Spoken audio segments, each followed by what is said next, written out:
Hey there, history lovers and insomniacs.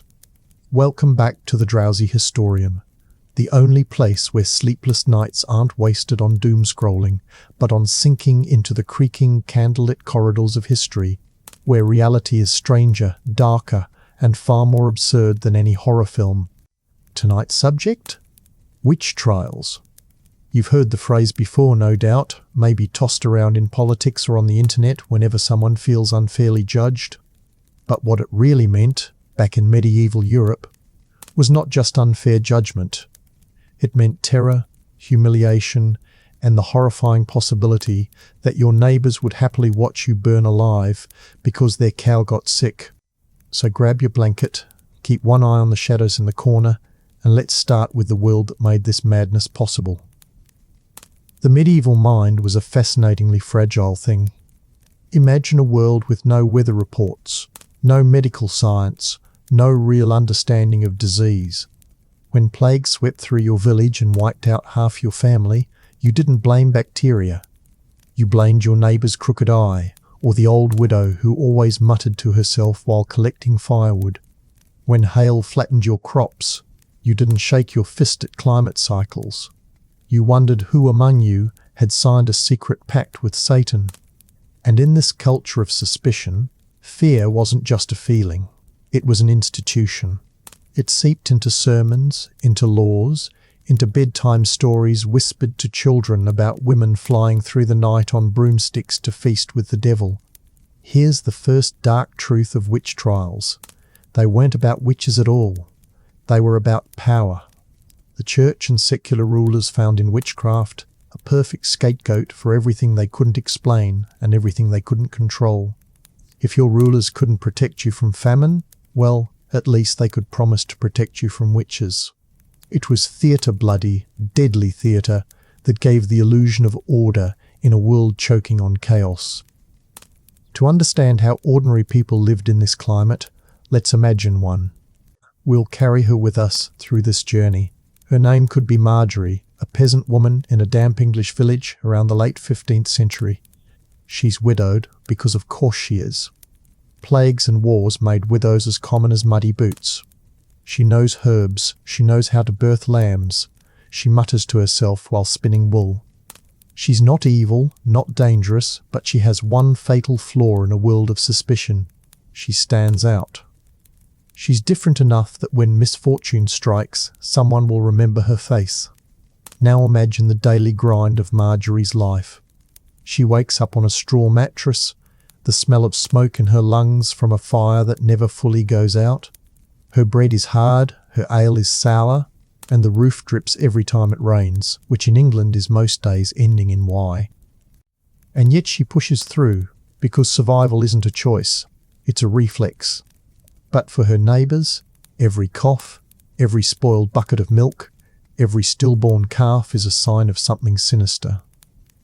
People looked for patterns, and when there were none, they made them up. And that's how Marjorie's life, and countless others, became fragile threads dangling over a pit of suspicion. Of course, Marjorie didn't know that in Germany, inquisitors were sharpening their pens and perfecting their torture devices, or that theologians in distant universities were publishing books arguing that women were more prone to witchcraft because of their supposedly weaker minds. She just knew that when she walked past the church, the priest's sermon was full of warnings about Satan's growing army on earth. And conveniently, that army always seemed to look suspiciously like the poorest, most powerless women in town.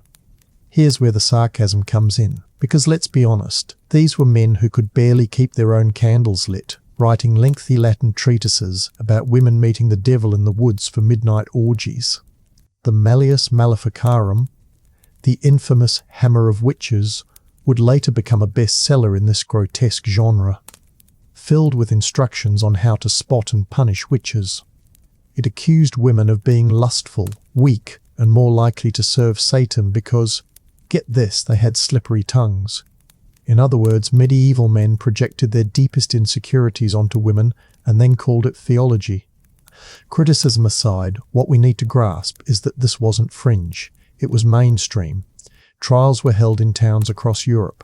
Neighbours were encouraged to inform on neighbours because nothing cements power like making fear communal. Suddenly, every community was a powder keg, and every whispered rumour was a lit match. Marjorie's world was one of contradiction. On one hand, people lived tightly knit lives, everyone knowing everyone else's business. On the other, that closeness made betrayal easier. The same neighbour who borrowed your butter in the morning could accuse you of cursing her child in the evening. And why not? If accusing someone else meant taking suspicion off your own family, wasn't it almost self-defence?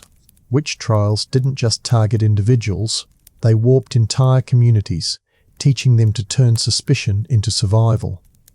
Let's not romanticize this.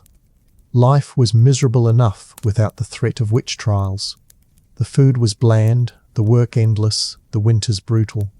And in the middle of all that, people were taught that the greatest danger was not hunger, disease, or oppressive taxation, but the woman next door who muttered over her herbs. And so we find the stage set. Fear in the air, superstition in the pulpits, envy in the villages, and power-hungry men with ink-stained fingers ready to weaponize it all. So let's pause here on the dirt path between suspicion and accusation. Marjorie doesn't know it yet, but her fate could hang on something as mundane as a spoiled pot of ale or a baby crying too long in the night. One badly timed frown, one misunderstood word, and she's no longer a neighbour. She's a suspect. That's the thing about medieval witch trials. They didn't start in courtrooms.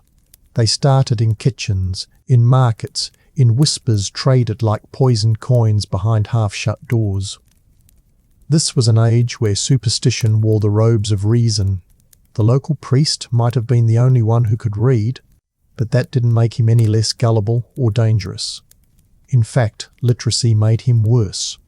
He had access to all the latest madness shipped in from the continent, books written by nervous old men who spent too much time indoors and too much ink cataloguing sins that probably existed only in their imaginations.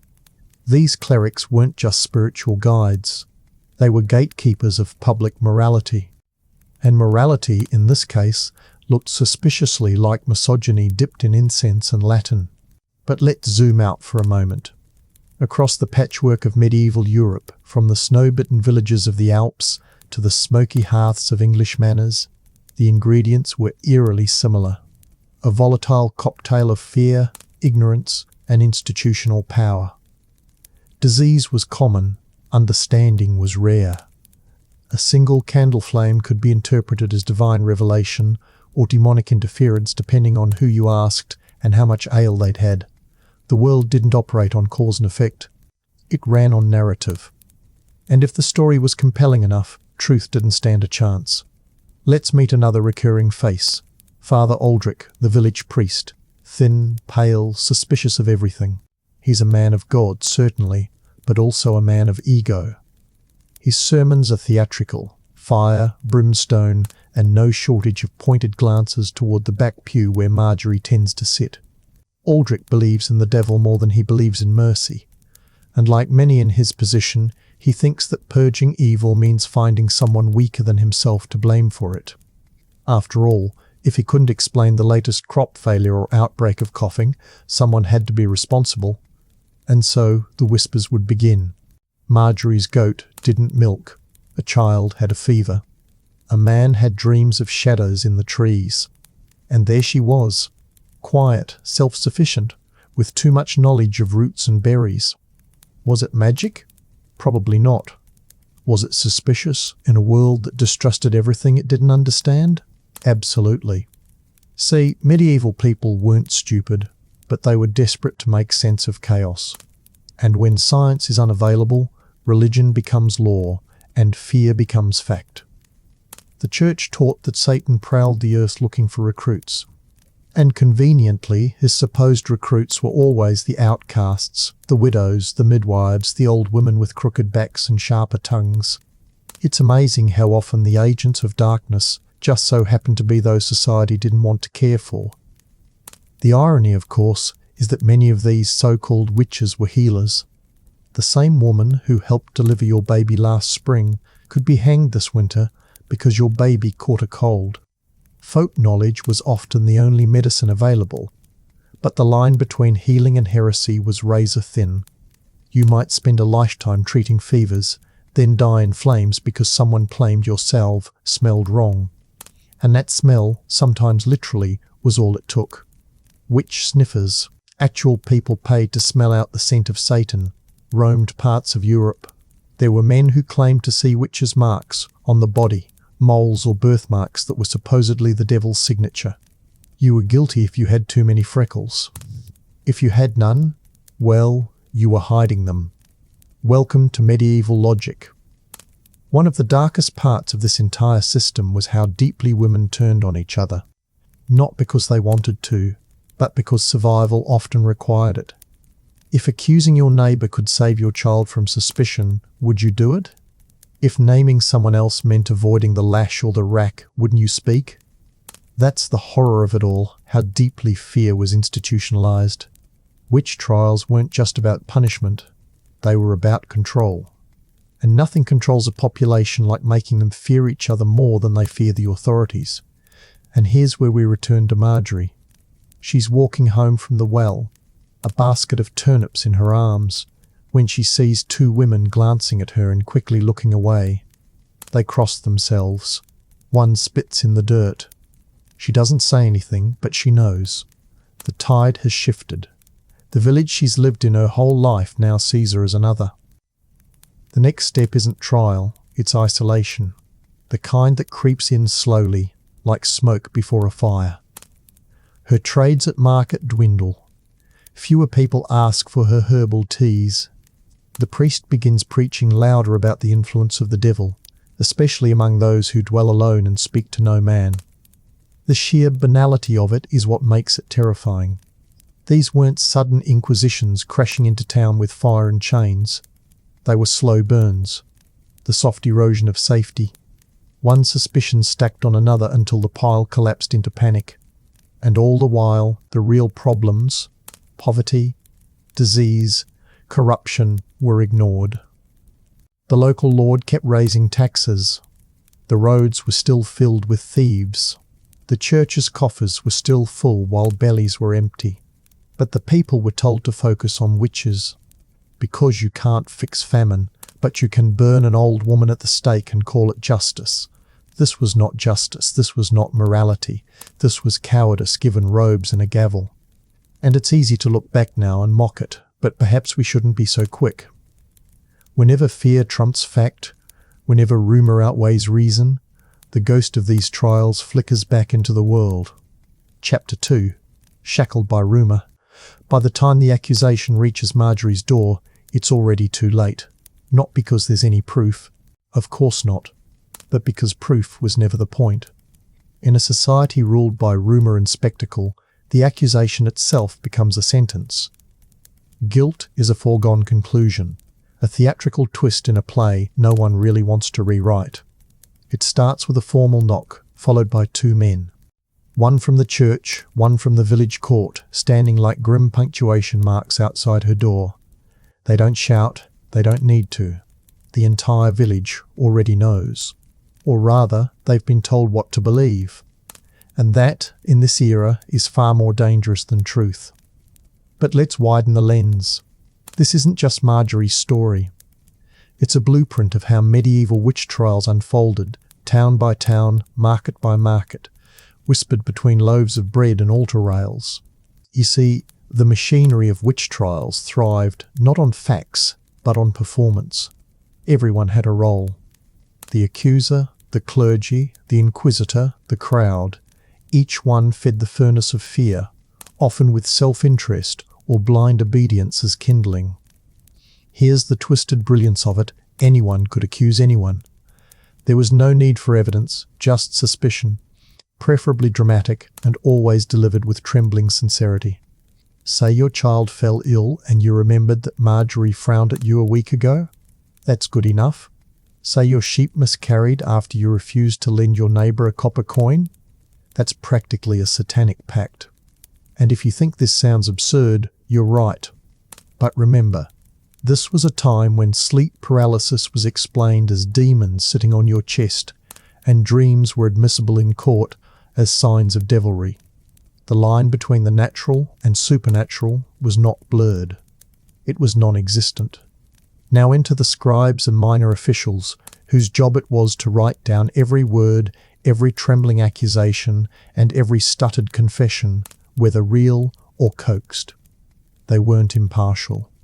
They had quotas, reputations, and often personal vendettas. Sometimes they were paid more when more witches were discovered. This isn't justice. It's economics dressed in robes. The moment Marjorie is taken to the town hall, or, in some places, a makeshift dungeon, she's not treated as a person. She's treated as a problem to be solved. And the easiest solution is confession. But confessions, in this glorious mess of theology and sadism, weren't gently coaxed over tea and reflection. No, they were extracted. Now, here comes one of the darker corridors of our night, the first phase of questioning, also known, ironically, as preliminary inquiry. This is where you'd be asked questions like, have you ever felt a shadowy presence in the night? Have your fingers ever curled without your will? Have you ever spoken to a cat and it didn't walk away? Every answer is suspicious. Every silence is worse. The point here isn't to discover truth. The point is to push you into a corner, to make you doubt yourself, to make you speak just to make it stop. The longer you resist, the more you're seen as clever and thus more dangerous. The quicker you break, the more you're seen as weak and thus surely corrupted by the devil. It's a lose-lose, a labyrinth without exits. Meanwhile outside, your neighbours gather. They whisper. They wonder aloud how they didn't notice the signs before. Some nod solemnly, saying they always suspected something was off. One remembers a time when your dog howled at midnight. Another says your eyes looked unnatural in the moonlight. This is post-fact reality centuries before the internet made it fashionable. Let's also not forget the silent victims, your children, your apprentices, anyone associated with you. They're now tainted by proximity. They're questioned, shunned, sometimes tortured themselves, all in the name of purification. The witch hunts didn't just destroy individuals, they vaporized entire social bonds. And all of this happens before the official trial even begins. Now, medieval trials were not the neatly robed affairs we think of today. Courtrooms were often church basements, town squares, or even taverns hastily cleared of drunks and dice games. Judges weren't necessarily trained, nor were they unbiased. Some were local lords with debts to collect or priests who saw witches behind every cobweb. Others were professional witch hunters, roaming experts, whose income depended on how many witches they uncovered. That's right, there was a literal industry of accusation. At this point, Marjorie is not just shackled in chains, she's shackled by narrative. Her life, her intentions, her reality, none of it matters. All that matters is the performance, and she's been cast as the villain in a script that ends in fire. Let's talk about interrogation rooms, a term far too gentle for what they were.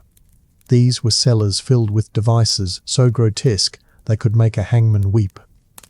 The rack, the strapado, the pair of anguish, the thumbscrew, all lovingly designed not to kill, but to maim just enough that a person would say anything. And once a confession is obtained, congratulations. It's copied, preserved, and entered as proof of Satan's conspiracy. Now, a small note of sarcasm. Isn't it curious how confessions always conveniently confirmed whatever the inquisitors already believed? It's almost as if pain makes people say things they think their captors want to hear. But don't worry, these were truthful admissions, at least according to men who thought the devil could hide in freckles. So where does this leave us? Marjorie hasn't even been officially sentenced yet, but her fate is nearly sealed. The system wasn't built to find the truth. It was built to reaffirm the fears of the powerful, to punish the vulnerable, and to keep the illusion of moral order alive. And that, dear listener, is what makes medieval witch trials so horrifying. Not the superstition, but the structure. The way fear was made into policy, cruelty into procedure. This wasn't chaos. It was order, meticulously designed to break the human spirit and call it justice. In the next segment, we'll step directly into those trials. Mock legal circuses draped in religious authority, where evidence was optional, guilt was expected, and mercy was considered a weakness. But for now, let's sit in this moment with Marjorie in her cell, the straw floor damp beneath her hands blistered, her breath shallow. She does not cry, she cannot afford to. In the medieval world, even tears can be used as evidence. In a world without clocks or due process, time stretches cruelly. Marjorie sits in silence, days bleeding into nights lit only by the flicker of a torch or the harsh bark of a jailer. She's not yet been tried. She may not even fully understand the accusations against her. And yet the script is already written, and her silence is merely an intermission between acts of a grim performance staged not for justice, but for reassurance. Let's pull back again, because this isn't just about her. Marjorie's predicament was echoed in hundreds, sometimes thousands of villages across Europe. What made a witch trial possible wasn't the presence of a witch. It was the presence of a vacuum, a void in leadership, in understanding, in compassion. And that void was filled with fear. Fear wore robes. It carried scrolls. It quoted scripture and drew lines in dirt. Fear even had a face, the judge, the scribe, the priest. People who had everything to gain from others having everything to lose. And so the trial begins. But let's be clear, this is not a trial in the modern sense. There's no defense attorney, no jury of peers, no appeals process. What we're dealing with here is ritualized condemnation. A show. A stage decorated with holy symbols and serious expressions, where the outcome has already been decided, and the accused is simply a necessary prop. In some places, like Germany or Switzerland, special inquisitorial courts were even set up with one goal: to purify society by extracting confessions by any means necessary. The process usually opens with a reading of the charges. And here's where things veer into absurdity. The accused is often charged with flying to the Sabbath, transforming into an animal, spoiling crops through glances, consorting with demons in the form of goats, or worst of all, dancing. Yes, dancing, especially at night, was often seen as a sign of satanic influence. Because clearly any joy in the medieval world had to be evil. Now the confession, whether it was whispered, shouted, or extracted through agonizing pain, is paraded like a holy relic. It might be copied by hand and stored in the records to be used in future cases. See, the court says, she admitted it. She consorted with the devil. She named others. She flew through the sky. Case closed. Never mind that this confession was probably given after her joints were dislocated or her sleep was denied for days. In fact, sleep deprivation was a favourite tool of the interrogators. Because what better way to prove supernatural allegiance than to ask a delirious prisoner how they fly to the moon? Criticism is almost too easy here. But let's not forget the function behind the farce. These trials gave a population riddled with real problems: disease, hunger, political instability, a visible enemy. And more importantly, they gave the church and state a way to flex authority without ever solving the actual causes of suffering. Let's revisit Father Aldrich. He sits in the courtroom, face solemn, fingers steepled. To the villagers, he is wisdom incarnate. But really, he's just riding the wave. He knows that if he raises questions, if he expresses too much doubt, he becomes suspicious too. That's the genius and the poison of systems like this. They don't just punish dissent, they preempt it. Silence becomes safety. Complicity becomes survival. Witnesses are called, usually neighbours. Some may genuinely believe what they're saying. Others, well, maybe they owed Marjorie money, or she refused a marriage proposal, or she once gave a strange look at the well. And those tiny slights, long buried, now bloom into fabricated memories. One swears Marjorie muttered something when their pig died. Another recalls a rash that appeared after borrowing her comb. The testimony becomes a mosaic of half-truths and full-blown hallucinations. Together, they form a damning portrait painted in superstition and envy. The judge nods. The scribes scribble. The accused stands, trembling, exhausted, often unable to even follow the accusations being thrown at her. And this, dear listener, is the moment that reveals everything. Not about Marjorie, but about the culture that surrounds her. Because if truth mattered, this would have ended long ago. If logic ruled the day, someone would have asked, why would the devil, eternal enemy of God, waste his time spoiling Marjorie's neighbour's barley? Why would he manifest in goats and bed-warming pans? But logic doesn't live here. Fear does. And fear is illogical by design. That's how it stays alive. And now comes the cruelest twist. In many courts, a confession was not enough. The accused also had to name others. Why? Because the court wasn't just trying to punish evil, it was trying to prove it was widespread, that the devil had an army, that more trials were needed, more purging, more fires. The system fed itself like a snake devouring its own tail, except the tail was always someone else's life. Now, if Marjorie resists, if she refuses to confess or name others, things escalate. She might be tested. One infamous method, the swimming test. The logic was flawless, in the worst possible way.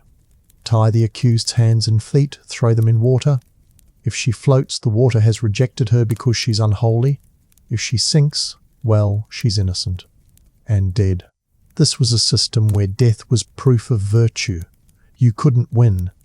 The only way out was through fire or silence.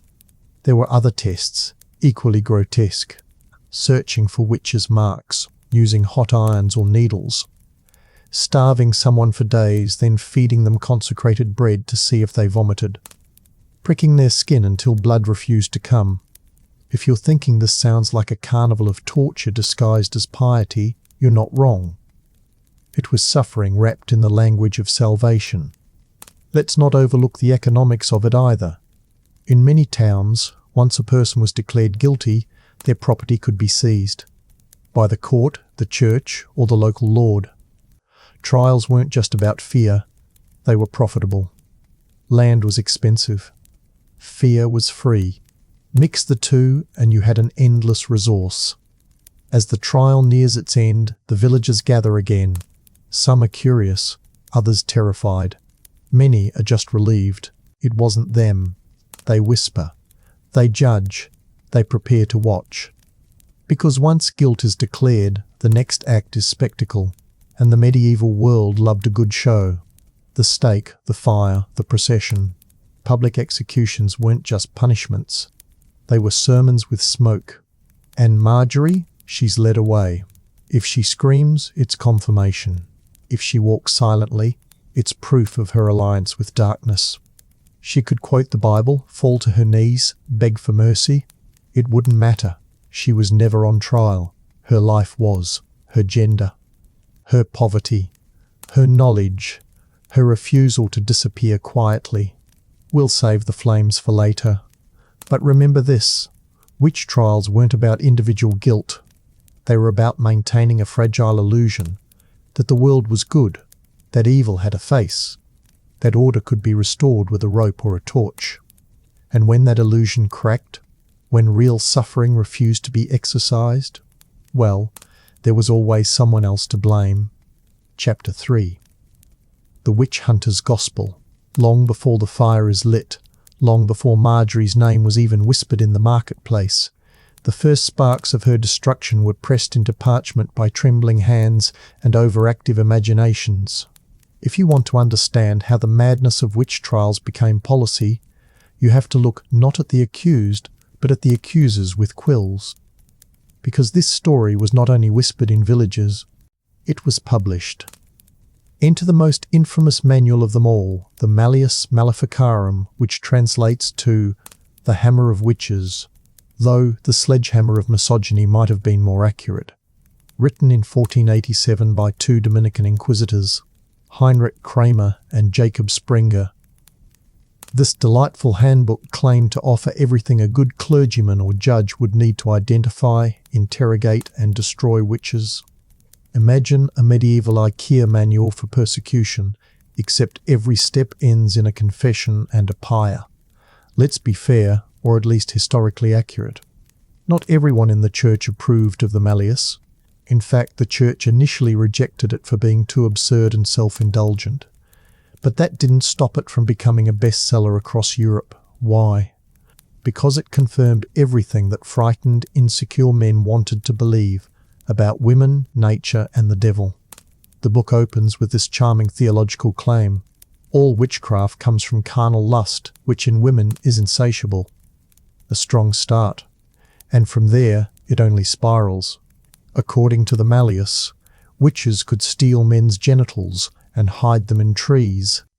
They could fly to black masses using unguents made from infant fat. They could cause hailstorms, kill crops, seduce priests, and make men impotent, all before breakfast. Sarcasm aside for a moment, the truly terrifying part is that this book wasn't treated like fantasy. It was treated like law. Courts referenced it. Priests preached from it. Educated men copied it into their legal codes. Its authority didn't come from logic. It came from fear, and from the printing press, which had only recently begun mass-producing literature. In a world where literacy was rare, the Malleus was the Twitter thread of its day, terrifying, poorly sourced, and deeply viral. And here's the kicker. The book explicitly discouraged defending accused witches. It claimed that anyone who questioned the court or doubted the guilt of the accused was probably under the devil's influence themselves. Sound familiar? A closed loop of logic so airtight it could choke reason to death in its sleep. Now, imagine Father Aldrich again, sitting at his rickety desk, candlelight flickering against stone walls, dog-earing the chapter about witches who bewitch through the eyes. He reads that old women living alone are prime suspects, that midwives are suspicious, that clever women are dangerous. He doesn't question it. Why would he? The Malleus is written in Latin. It quotes scripture. It looks official. And more importantly, it gives him power. Because let's not pretend the witch hunters were all trembling idealists. Many were opportunists, some were sadists, and some were just terribly bored. Riding from village to village, whipping the population into a frenzy, declaring a holy war against invisible enemies.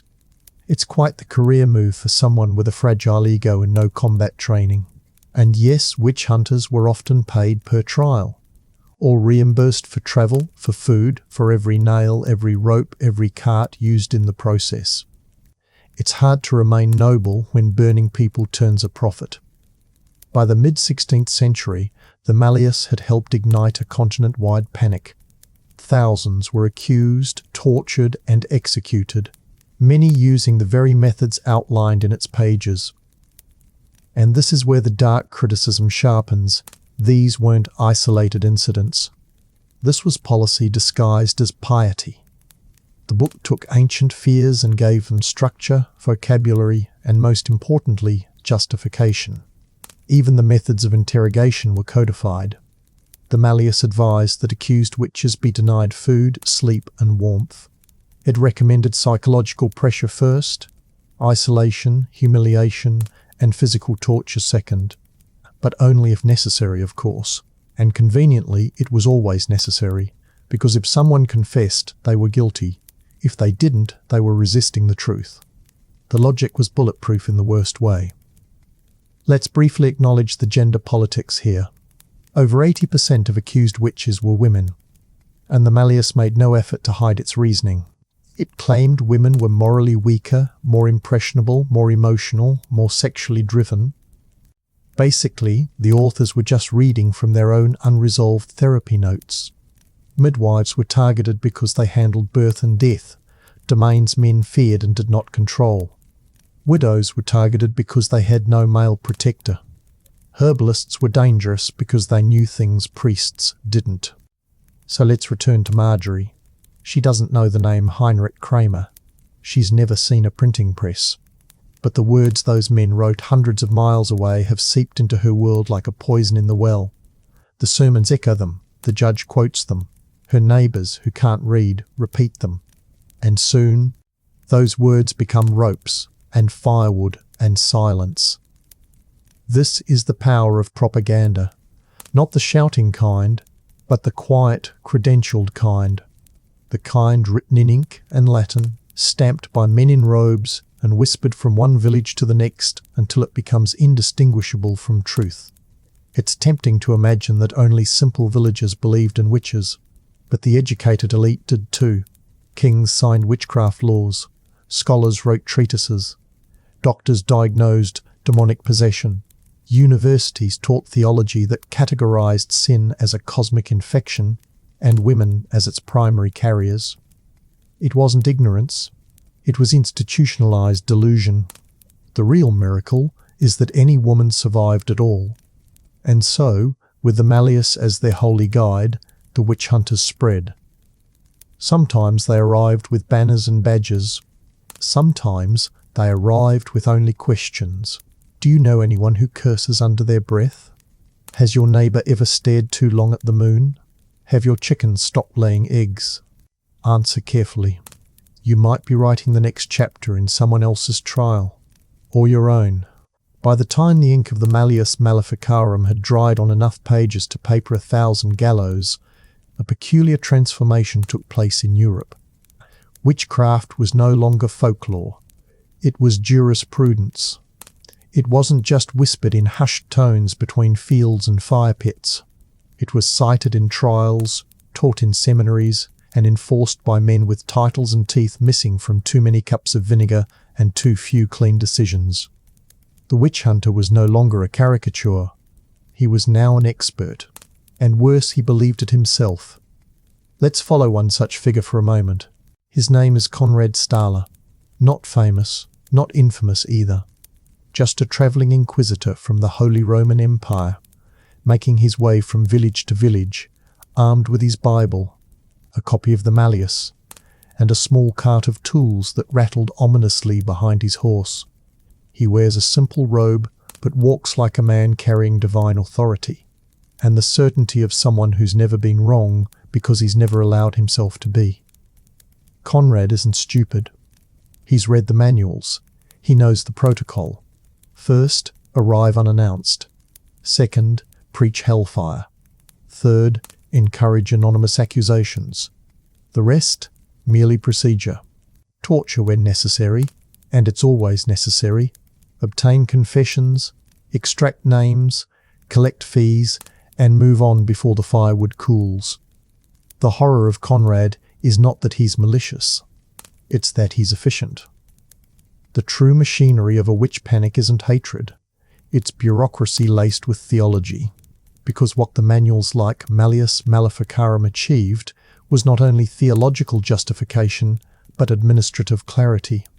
They broke down the incomprehensible into checklists, signs, symptoms, remedies. They made it legible, digestible, a form you could file in triplicate, even if it ended in someone's execution. The courts took note. Civil authorities now had the blessing of science and religion in equal measure. Want to seize someone's land? Accuse them. Want to eliminate a political rival's wife? Accuse her. Want to raise your village standing? Be the first to accuse. The Malleus didn't just enable witch trials, it incentivized them. Meanwhile, the targets stayed the same: women, the poor, the strange, the inconvenient. Let's return to Marjorie, not yet condemned, but already erased in the eyes of her community. She's now between statuses, not yet dead, but no longer fully alive in the eyes of those who matter. Her children, if she had any, are shunned. Her home is watched. And in towns that practice spiritual quarantine, even the roads near her door might be marked or avoided. Medieval cancel culture, if you will, but with more fire. Conrad arrives in Marjorie's town. He doesn't ask questions, he asks for names. And because the village has been primed through sermons, gossip and fear, they provide them. 1, 2, 5. All women. all known for something that doesn't fit. Too quiet, too outspoken, too old, too pretty, too barren, too helpful, too inconvenient. Names are collected like harvest, and from here, the process becomes almost laughably mechanical. Each accused is brought forth, each forced to face a tribunal, usually composed of local clergy, a few landholders, and Conrad himself. There's no presumption of innocence, quite the opposite. Innocence is considered suspicious. Why hasn't she confessed already? Why does she still claim her dreams are just dreams and not demonic visitations? What is she hiding? And here's the kicker. You could be tortured for refusing to confess, and tortured again for confessing incorrectly. The testimony must match the inquisitor's expectations. Too vague? You're lying. Too detailed? You must be a practiced witch. Again, the logic forms a perfect circle, razor-sharp and impossible to escape. One by one, Marjorie's neighbours vanish into interrogation rooms. Some return broken. Others don't return at all. The village learns not to ask questions. Children are told to stay away from that house. Old men cross themselves when they see her shadow on the ground. Bread spoils when she walks by. That's what they say. That's what people repeat. Truth doesn't matter. Repetition does. And now the humour turns sour. Because while these women are being tried, tortured and humiliated, their accusers are writing expense reports. Yes. Some inquisitors, including ones documented in France and Germany, submitted itemised bills for the cost of execution. The rope, the wood, the guards, even the meals they ate while deciding someone's fate. These weren't holy men. They were travelling merchants in the business of fear. And business, as they say, was good. One bill from a town in Würzburg lists 36 florins for wood, stake and binding cord. Another includes a line for wine and meat consumed by officials during proceedings. Just imagine your life reduced to a line item between wine and rope. Meanwhile, in the larger cities, printing presses churned out true accounts of confessions. Sensational pamphlets read by nobles and peasants alike. Which says she rode goat to Sabbath. Devil impregnates maid with snake. These stories were part horror, part pornography, part propaganda, and all absurd. But they sold. And in a society ruled by rumour, they became doctrine. In fact, some women confessed to things so impossibly surreal that modern readers can't help but cringe. One claimed she met Satan in the form of a black-skinned nobleman who gave her a book of blood. Another swore she rode through the clouds, led by a chorus of frogs chanting psalms backwards. Were these lies, hallucinations, or simply the wild inventions of exhausted, tortured minds desperately trying to end the questioning? It doesn't matter. They were believed. And let's not forget the sheer psychological pressure. You're in a room, cold, alone, flanked by men quoting scripture as they tighten the thumbscrew. They say, confess, and it will end. They say, deny, and the pain continues.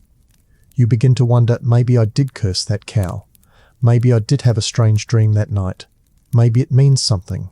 This is not theology. This is gaslighting on a national scale. And even as more and more people were burned, drowned, or mutilated, few dared speak against it, because speaking out made you a target. The genius of the system was its self-preserving paranoia. The more it devoured, the stronger it became. By the time Conrad finishes his work in Marjorie's village, 12 women have been accused. 3 have died. 2 confess. 1 vanishes. The rest wait, staring into the foggy future, hoping that someone, anyone, will start asking questions instead of parroting answers. But no one does. Because the books have spoken, the laws have been passed, the trials have been held, the firewood has been purchased, and the word witch now carries not a meaning but a sentence. In our next chapter, we'll follow what happens after the verdict, when the trial ends but the suffering continues, when those found guilty are paraded not just to punishment but to public theatre. because in medieval justice, humiliation was part of the ritual.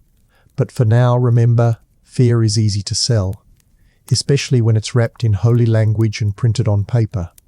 And when people stop questioning, even absurdity starts to feel like truth. Chapter 4. Accused and erased. There's a peculiar silence that follows an accusation, thicker than grief, colder than guilt. It drapes itself over the accused like a burial shroud that somehow tightens with every passing hour. Marjorie is still alive, but not really. She has been erased long before the executioner lifts a hand. In the medieval world, accusation was an alchemy of annihilation. It didn't need fire. It didn't need chains. The word witch alone could empty a house, sour a well, bend the trajectory of entire families. Even if you were never tried. Even if you were never tortured. Even if, by some miracle, you were acquitted. The stain lingered. It's easy to assume that the worst part of being accused was the trial, the torture, the rope. But long before those came into play, there was the social death. You ceased to be a neighbour, a friend, a person. You became a warning. People no longer greeted you.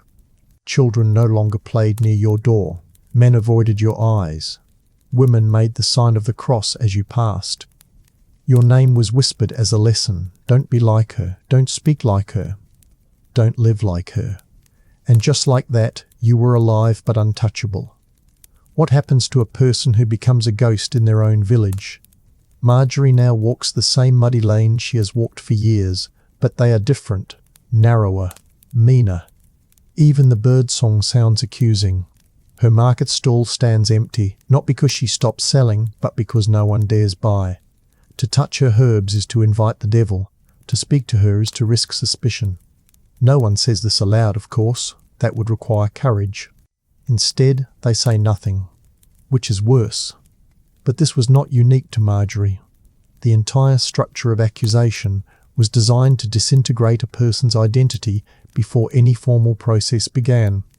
There were laws in parts of Germany, Switzerland, and Scotland that allowed the accused to be removed from their homes before any confession had been made. In some towns, they were banned from entering churches or wells. In others, they were placed under surveillance, watched for signs of continued unnatural behaviour. What's unnatural? Anything, really. Looking too calm, crying too much. Eating when you shouldn't be hungry. Not eating when you should. There was no way to win this game because the rules were invisible and constantly shifting. Even worse were the ripple effects. Marjorie's neighbours begin to avoid her family too. Her niece is no longer invited to help bake bread. Her cousin is turned away from the well. One by one their names are scratched off invitations, their lives shrunk to the corners of existence. And those who once smiled now act as if they've never known her. It's one thing to be hated, it's another to be unacknowledged. Hatred, at least, recognises your existence. This is a colder violence erasure, and in a society where community is the only safety net, to be erased is worse than being condemned. It means you are no longer mourned, you are simply subtracted. Let's look at the mechanics. In many areas, towns had scribes or notaries who formally recorded accusations. Once your name appeared in that ledger, it stayed. Even if you were found innocent, future rumours could draw on the past like a poisoned well that never runs dry.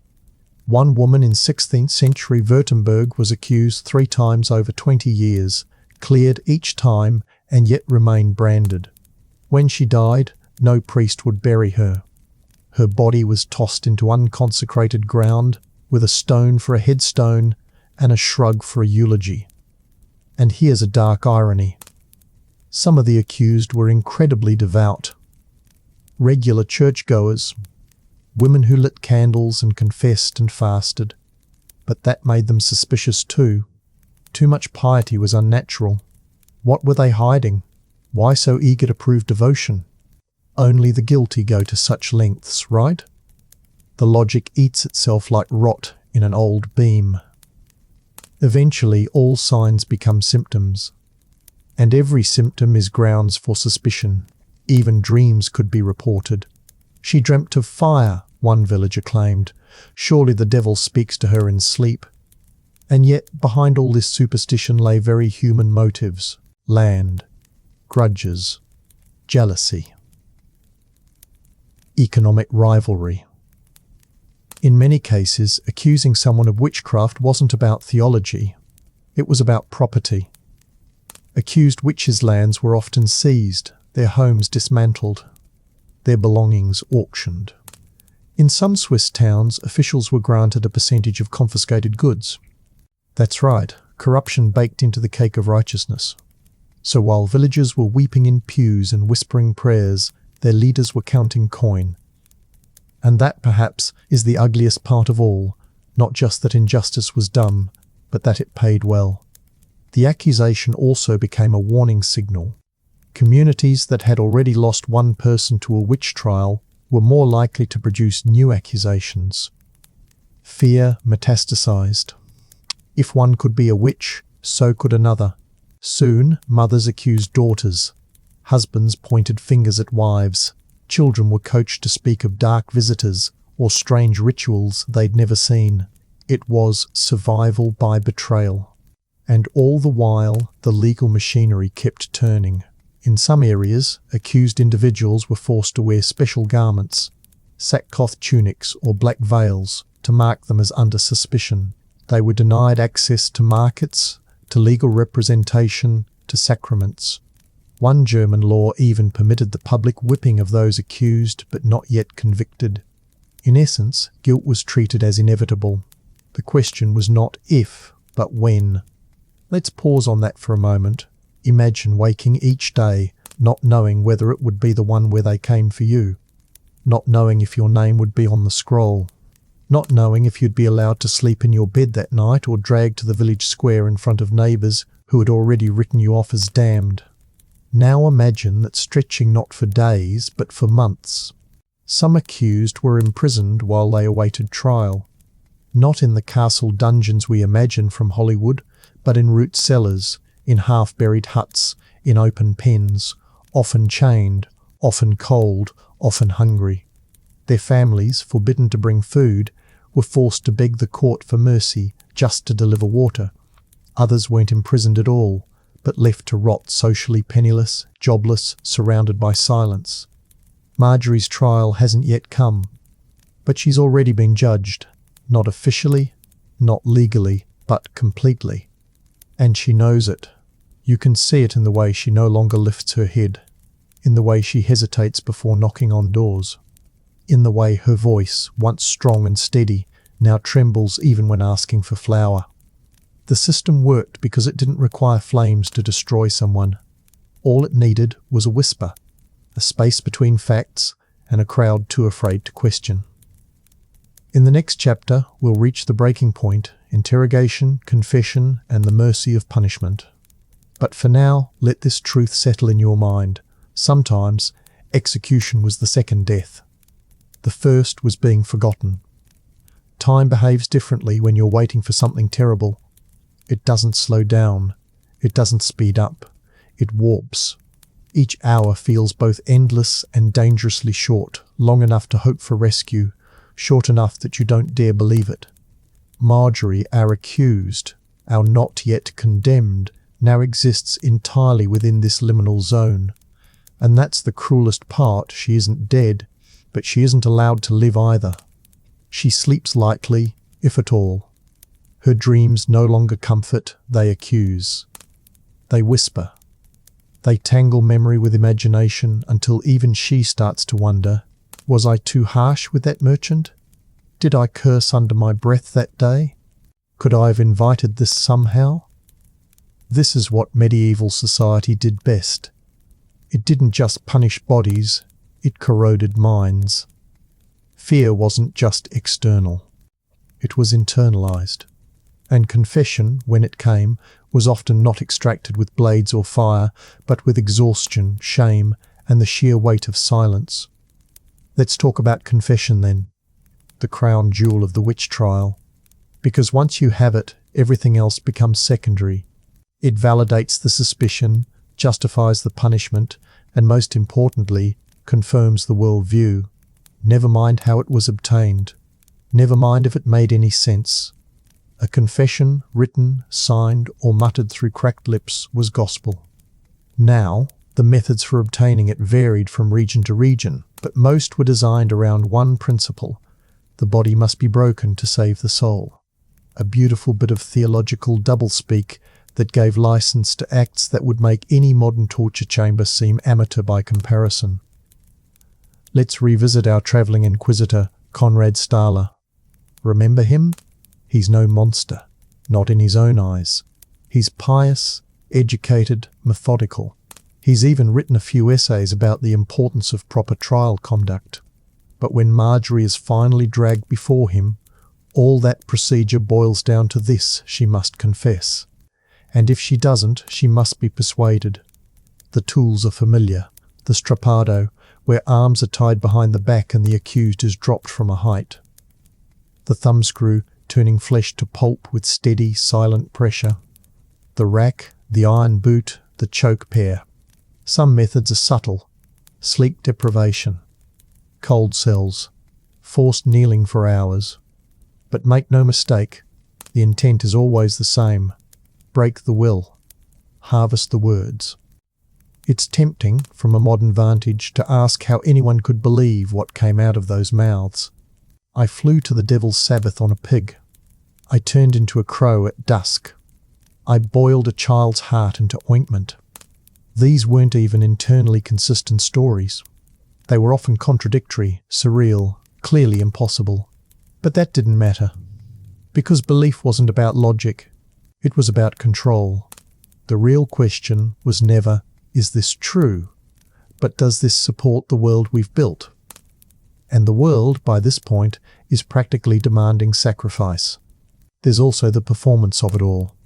In many towns, confessions were read aloud in church, publicly, with the accused present, sometimes standing, sometimes shackled, sometimes gagged to prevent retractions.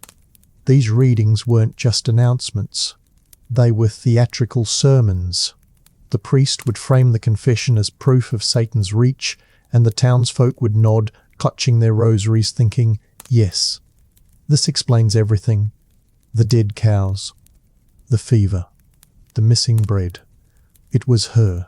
What they didn't hear was the part where Marjorie's fingers were shattered, or her shoulders dislocated, or her mind pushed so far into despair that she would have confessed to anything just to stop being looked at like a beast. In a dark twist of mercy, some confessions included lists of other names. This too was encouraged. Witchcraft, the courts reasoned, was social. No one sinned alone. And so the accused became the accuser. You see how the machine sustains itself. One woman in Bamberg, Germany, confessed under torture, then named 14 others, most of whom were later arrested. One of them, in turn, confessed and named 9 more. The records from that single town span over 100 executions. No army ever needed to march in. The town devoured itself. Fear made soldiers of peasants and executioners of the pious. Let's not forget the logistics, though. Accusation and interrogation were messy. They required guards, scribes, food, chains, space. And that meant money. Towns often charged the accused's family for their care. That's right, you had to pay for the privilege of being tortured. If the family couldn't afford it, the state took their land. If the accused was a widow, her assets went straight to the court. Even the firewood used for burning might be taxed. It's here that the sarcasm begins to burn brighter than the flames ever could. Because we're meant to believe this was all in the name of God, of purity, of community safety. But behind the altar candles there were ledgers, and behind the judge's solemn robes there were pockets. Marjorie, for her part, gives in, not to guilt, not to shame, to exhaustion. After 3 days without food or light, after her knees have swollen and her wrists bleed from binding, she mutters something. A few words.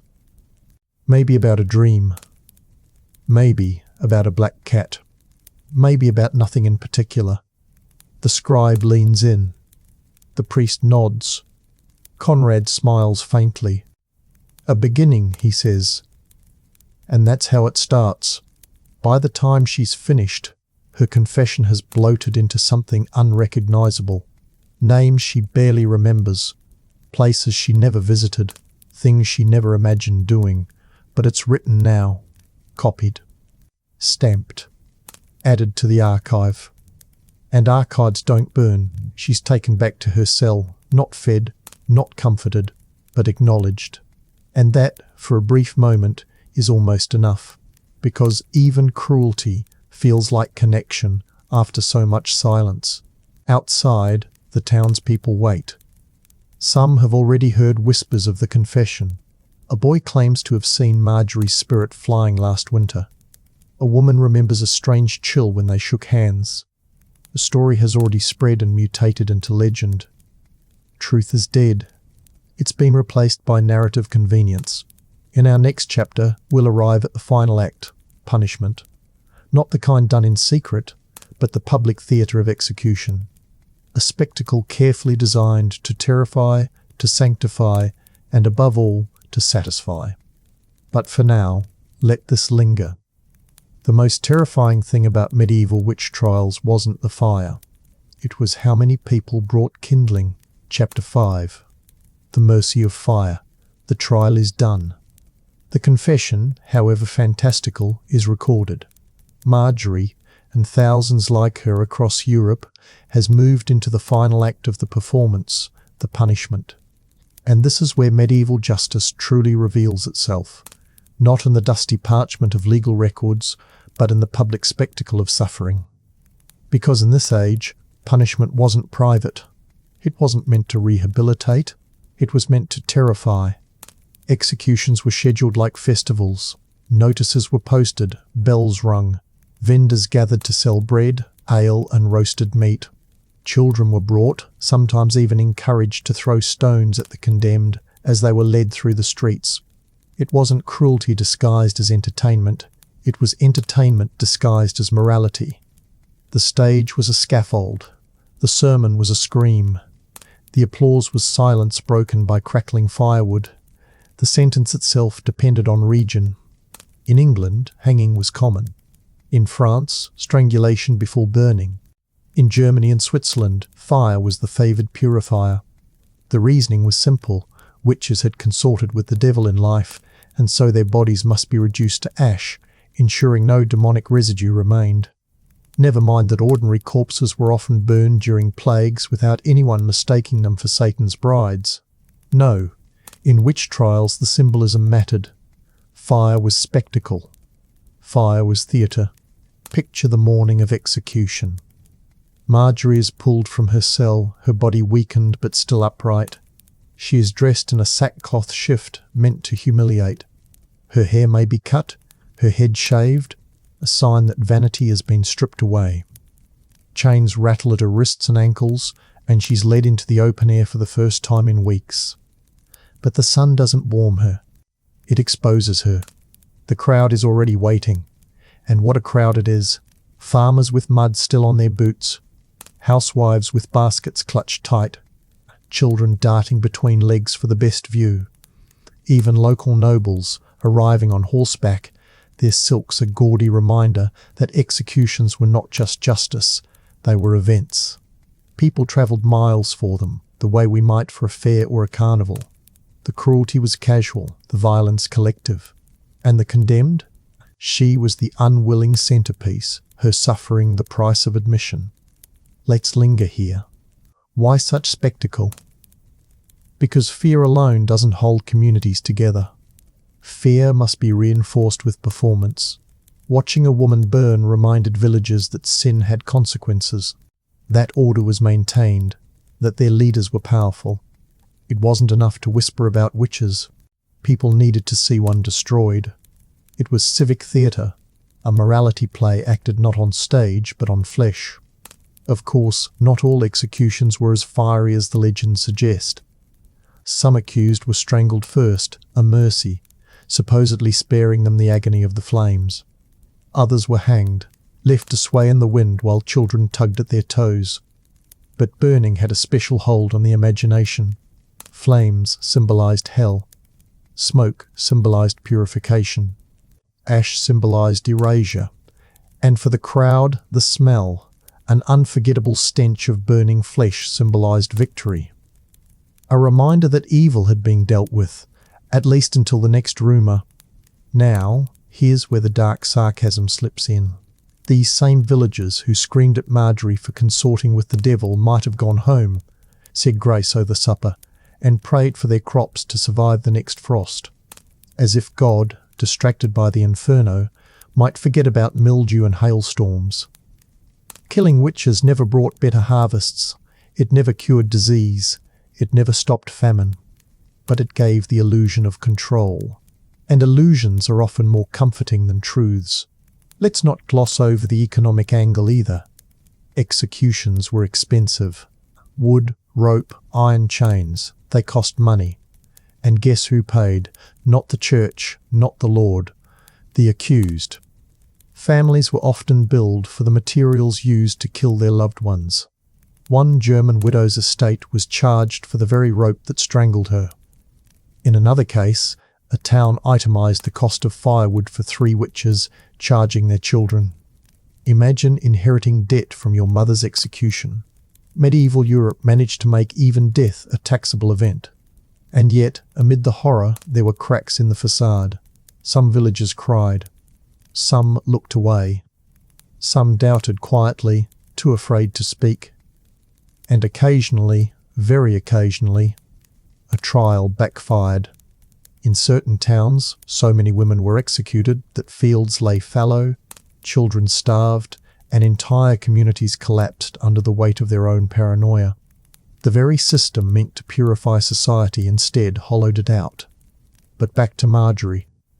She stands before the stake. She's tied, sometimes with chains, sometimes with ropes.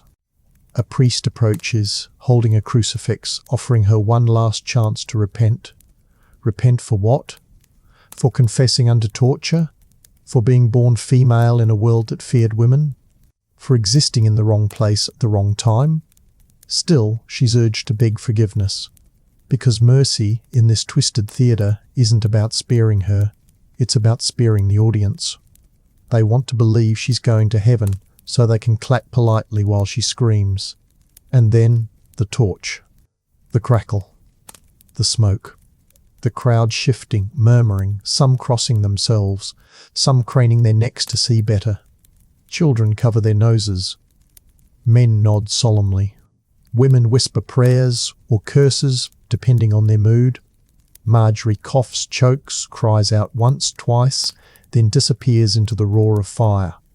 Minutes feel like hours. And when it's over, there's no applause. Just silence. The kind of silence that seeps into your clothes and stays. The ash remains.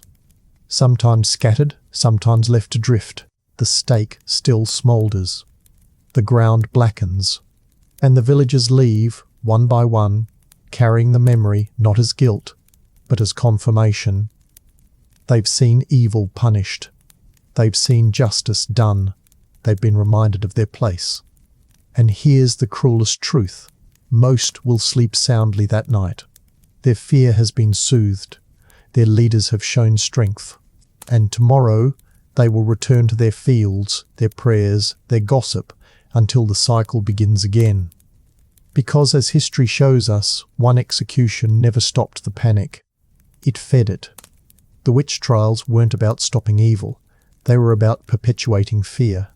And fear, once institutionalized, never runs out of fuel.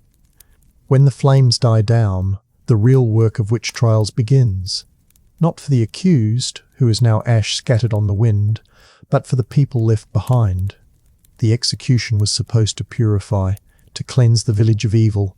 Yet, in the eerie silence that follows, purification feels suspiciously like guilt. No one says it aloud, but everyone feels it. The smell lingers in their clothes, in their hair, in the corners of their houses. Children dream of blackened hands reaching from the smoke. Old men cross themselves at every cough of the wind. Marjorie is gone. But her absence is louder than her presence ever was. That's the paradox of medieval witch trials. They didn't erase fear. They amplified it. because if one witch existed, surely more must. If one neighbour could turn evil overnight, who's next? The spectacle of fire was meant to end suspicion. Instead, it fertilised paranoia. And so the cycle turned again. After an execution, fresh accusations often followed like aftershocks. The villagers who had pointed fingers felt a rush of relief at first. They had survived. They were safe. But safety doesn't last. The logic of witch hunts was self-devouring. If she was guilty, then who helped her? If the devil was among us once, isn't he still here? The very act of killing a witch proved that witchcraft existed, which meant the hunt had to continue. The community's conscience was soothed not with justice, but with repetition. You don't burn one person and call it done. You burn one person and then start looking sideways at your other neighbours. This is why some towns across Germany and Switzerland executed hundreds within a decade. One woman's ash became the seed for another's suspicion. It wasn't a bonfire, it was a wildfire. Let's talk about the psychological theatre of the crowd itself. Imagine you are a villager who attended Marjorie's execution. You shouted with the others, maybe muttered a prayer, maybe even felt a pang of pity. But you didn't intervene. You couldn't. To doubt the trial was to risk joining her at the stake. So you watch, silently complicit, and then you go home. Do you tell yourself she deserved it, that the court was right, that the devil had been among you? Of course you do. What other story could you live with? Admitting otherwise would mean admitting you just watched your neighbour murdered, and that truth was too heavy to carry, so denial becomes doctrine. Villagers told themselves the witch had cursed their cows, poisoned their bread, spoiled their children's health. They repeated it until it felt true, and the louder they repeated it, the quieter their guilt became. In this way, the witch trials were not just about persecuting the accused.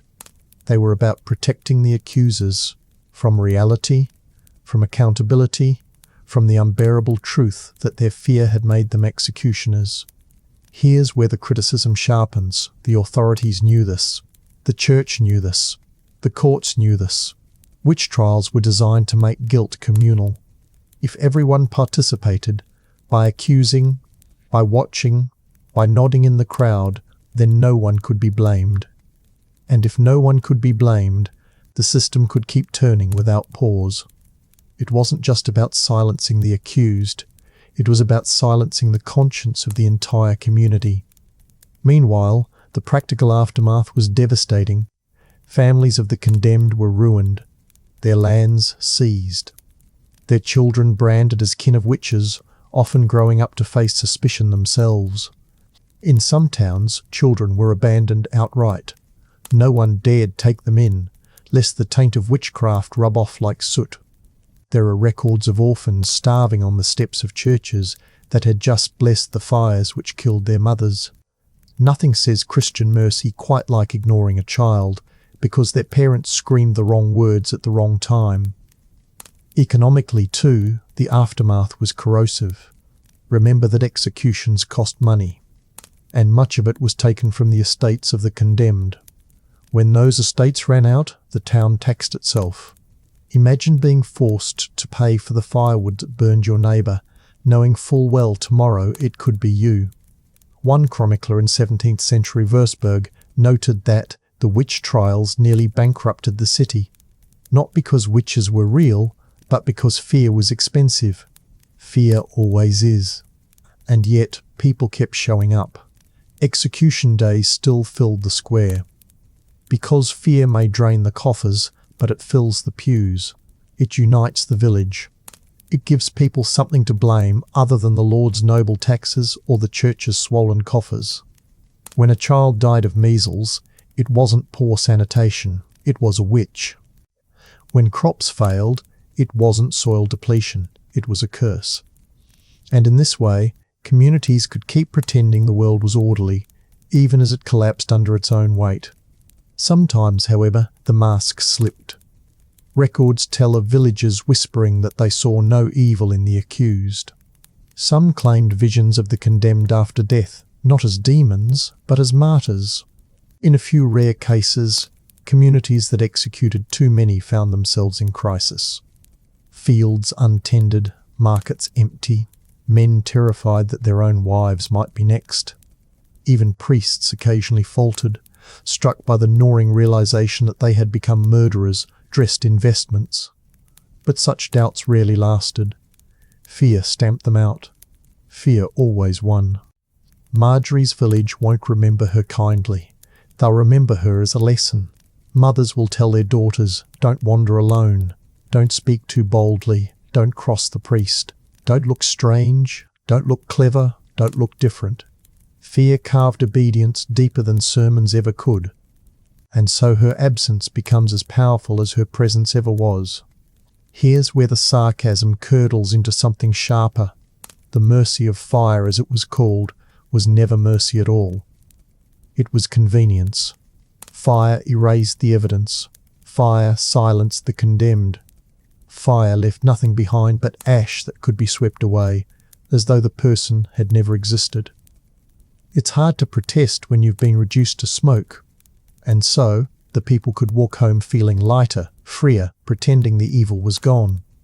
All they really burned was their own humanity, and still they slept. Because that's what people do. They convince themselves the nightmare is over until the knock comes at their own door. In the next chapter, we'll step away from the flames and into the aftershocks of paranoia. The way entire towns unraveled, how trials multiplied like plagues, and how superstition metastasized into policy. But remember this, in the medieval world, the execution wasn't the end of the story. It was only the beginning of the next accusation. Chapter 6. The Echo of Fear. The fire is out. The crowd has gone home. The stake stands charred and crooked, a splintered monument to human certainty dressed in holy robes. But the story does not end with the ashes. It never did. The true power of witch trials was not in the spectacle itself, but in what lingered afterward in the echo. Fear doesn't vanish with the smoke. It expands. It seeps into cracks, into corners, into kitchens and bedrooms. It settles into lullabies and sermons. It becomes part of daily life, invisible but suffocating. In Marjorie's village, the silence after her execution is deceptive. Outwardly, things return to normal. The bells ring, the market opens, the children play. But listen closely, and you hear the difference. The women laugh more quietly. The men speak more carefully. Everyone watches everyone else a little longer than before. Because if the devil could hide in Marjorie, who else might he choose? Suspicion doesn't disappear. It multiplies. The echo of fear turned whole communities into surveillance states long before governments perfected the idea. Neighbours became spies. Families became informants. Even children were coached to watch their parents for signs of strange behaviour. In some towns, there were official witch watchers, men paid to identify suspects. Their methods? Observing who muttered while working, who lingered too long at wells, who kept too many cats, who spoke alone in fields. In other words, they were paid to monetize paranoia. And, like any good business model, the more accusations they produced, the more valuable they became. Fear had another curious side effect. It normalized cruelty. Once you've seen your neighbour burned alive, a little beating, a little public shaming seems mild in comparison. The threshold for what counted as acceptable punishment shifted downward. Entire generations grew up believing that public violence was part of ordinary life. For them, justice wasn't blind. It was sadistic, and it wore a cassock. But here's the most damning truth. Fear wasn't just sustained by the people. It was cultivated by authorities. The church and secular rulers both discovered that nothing bound a population tighter than the threat of an invisible enemy. Starving? Blame witches. Losing wars? Blame witches. Plague spreading? Witches again. This wasn't justice. This was distraction. Why confront corruption or mismanagement when you can point at an old widow, and claimed she made the milk curdle with a glance. It was medieval scapegoating 101. Criticism practically writes itself here. The same priests who preached love and mercy from the pulpit turned around and endorsed suspicion, torture, and execution. The same rulers who taxed peasants into starvation pretended to protect them from supernatural conspiracies. It was a masterclass in hypocrisy. And the people, desperate for explanations in a world of chaos, accepted it. Not because they were stupid, but because they were cornered. When survival demands belief, skepticism becomes a luxury. Now, let's zoom out to the larger map of Europe. Marjorie's story is one of thousands. In places like Würzburg, Trier, and Bamberg, witch trials spiraled into near-genocidal purges. Entire villages lost half their populations. In Trier, more than 300 people were executed in less than a decade, including the city's own mayor. Think about that. A government so obsessed with rooting out witches that it killed itself. If satire wrote history, it couldn't be sharper. These echoes didn't just fracture communities. They rewrote social contracts, trust eroded, friendship weakened, marriage became suspect if one partner was accused. In some towns, men were encouraged to watch their wives carefully, lest they slip into witchcraft unnoticed. The absurdity of it all is staggering. Husbands distrusting wives, mothers distrusting daughters, priests distrusting parishioners, all under the illusion of vigilance. But echoes do more than whisper. They haunt. And for many communities, the psychological trauma was generational. Imagine growing up in a village where your grandmother was burned, where every dinner conversation is measured, every gesture cautious, every prayer laced with desperation. Fear became hereditary. It wasn't just lived, it was inherited. Marjorie's ashes may have drifted into the soil, but her absence continued to shape the living. Her niece, once cheerful, now keeps her head down in markets, afraid to attract notice. Her neighbour, who accused her, suddenly finds herself eyed with suspicion. Was she too quick to speak? Why did she remember so much detail? Had she been spared because she herself was guilty? The echo is merciless. It turns accuser into suspect, witness into target. No one is immune. And then there's the irony of the clergy. After a while, even priests began to fear the very panic they had stoked. Some clerics were accused themselves.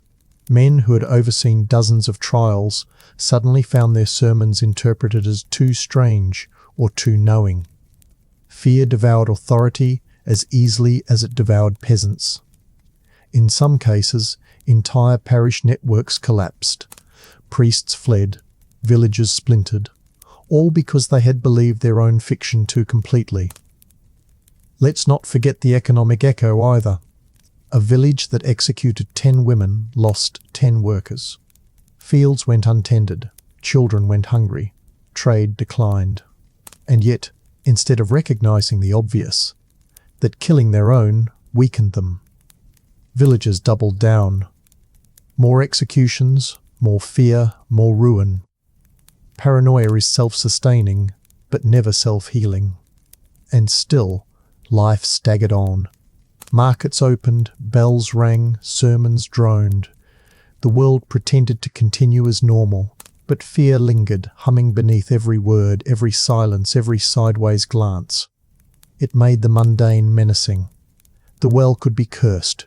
The bread could be poisoned. The storm could be summoned. The devil, apparently, had endless hobbies. So what do we call this? Religion? Justice? Order? No. It was institutionalized insecurity. A society so unable to confront its own failures that it turned ordinary people into demons and called it morality. In the next segment, we'll descend deeper into this echo.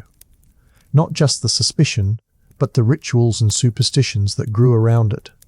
We'll see how communities tried, often pathetically, to protect themselves from witches, even as their protections fueled the very panic they feared.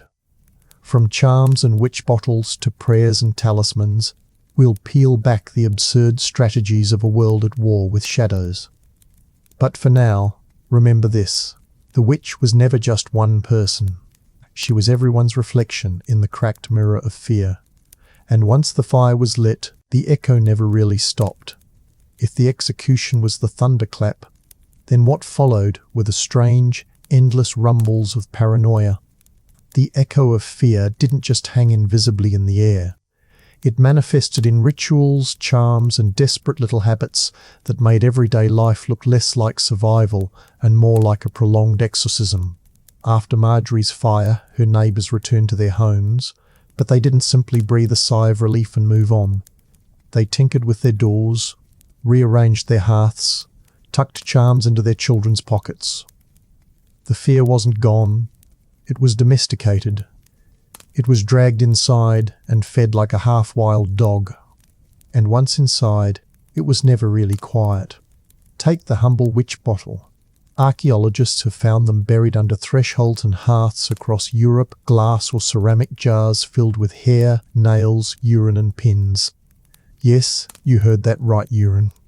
The idea was simple. The witch who cursed you would feel the pain of the pins, or be trapped in the disgusting bottle like a demonic ship in a cursed harbour.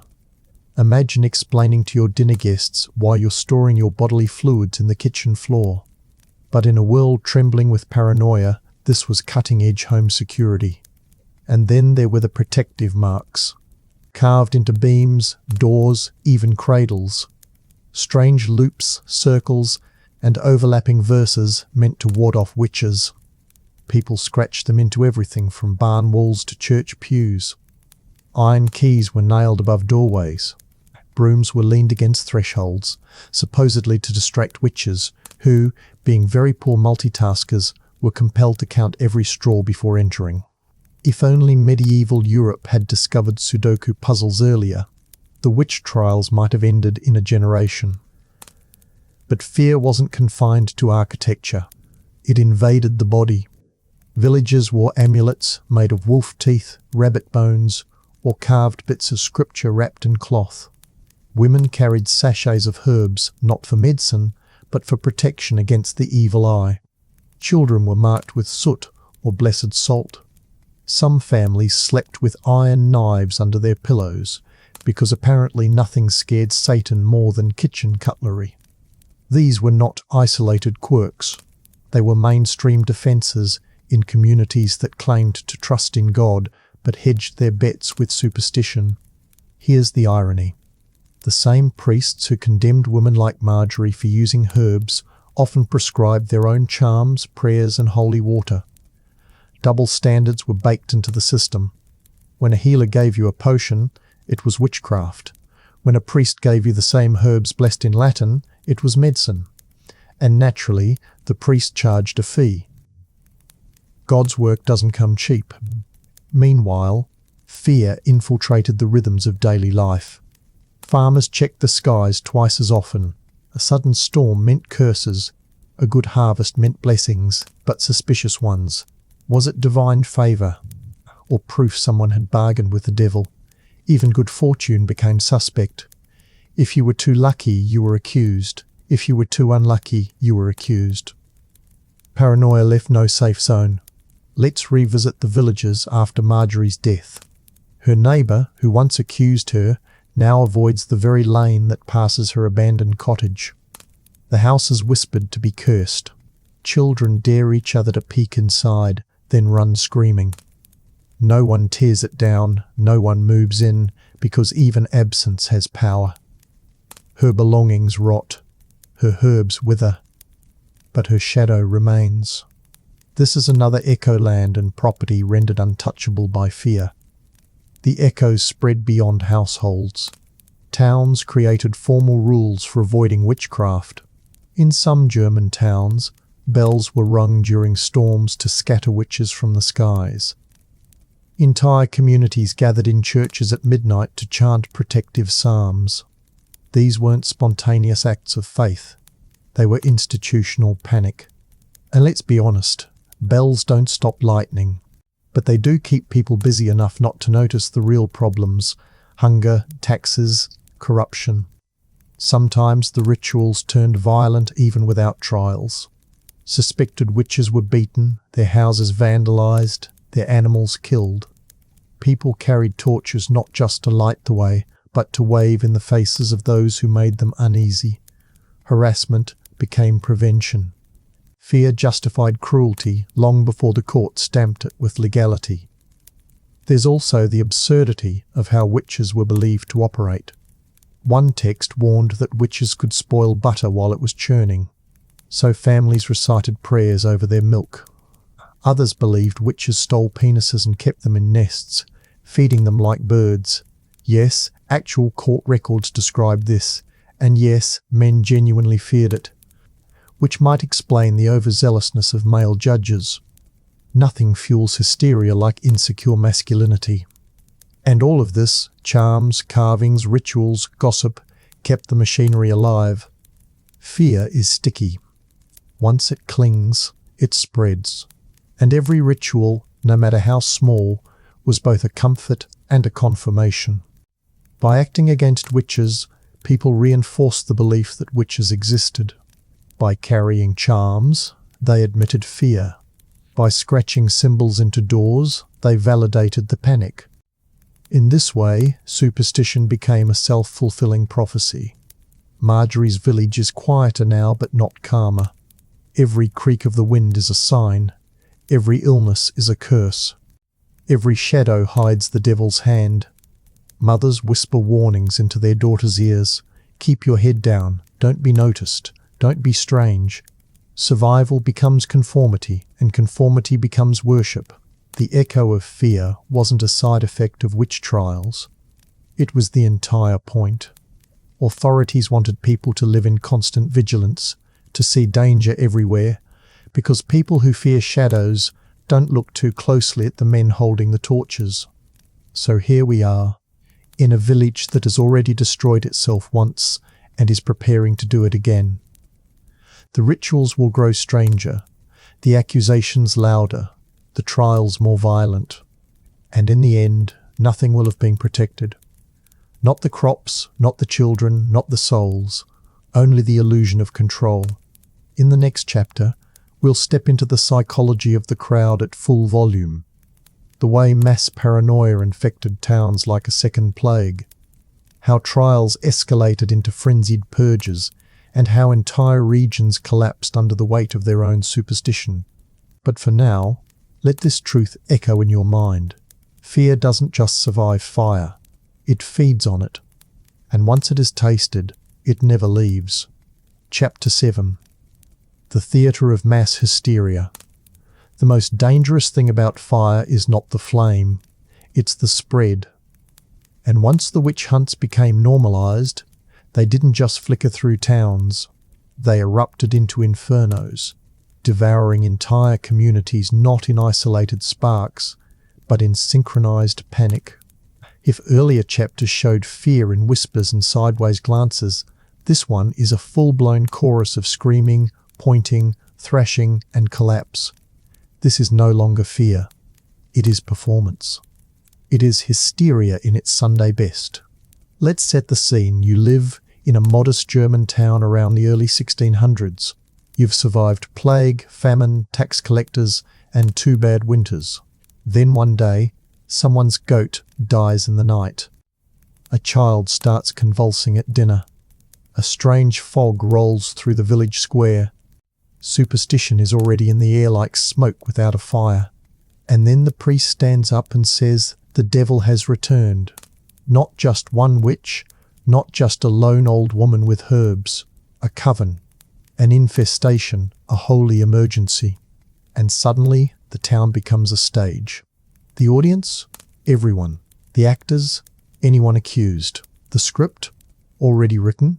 One of the most infamous cases unfolded in Würzburg, Germany, between 1626 and 1631. Over 900 people were executed for witchcraft.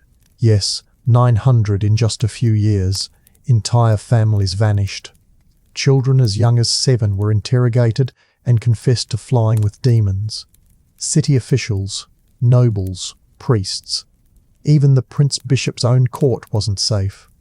The trials didn't just target the poor or the powerless. They turned inward and upward, cannibalizing the very hands that fed them. This wasn't justice. It was a social landslide. And what made it work was the choreography. Because, make no mistake, mass hysteria is a dance, messy, dramatic, and always escalating. One accusation leads to another. One cry in the night becomes a chorus. People start dreaming of witches, seeing them in the firelight, hearing them in the cries of owls. Soon no one trusts anyone. Even silence becomes suspicious. Here's the twisted brilliance. The more absurd the claims, the more believable they became. If a child claimed she was taken to a midnight feast in the woods, where demons played fiddles made from human bones, and Marjorie, who's been dead for 3 years, served the stew, people nodded solemnly. Not because it made sense, but because it felt true. And in hysteria, feelings become fact. Let's pause for a moment of dry observation. What do you get when you combine theological obsession, collective trauma, economic stress, and groupthink? You get a recipe not just for madness, but for policy-driven madness. Trials were no longer isolated incidents. They were bureaucratic routines. Courts hired extra scribes. Blacksmiths produced shackles in bulk. Judges scheduled hearings weeks in advance. One German town printed witch trial tickets. Imagine that, reserved seating for moral collapse. The psychology behind it is fascinating and horrifying. When panic becomes public, it validates itself. People believe they're protecting their children, their faith, their future. They believe they're part of something larger than themselves. And there's comfort in that. There's a strange kind of belonging in hysteria. After all, if everyone's shouting, the silence of reason becomes deafening and dangerous.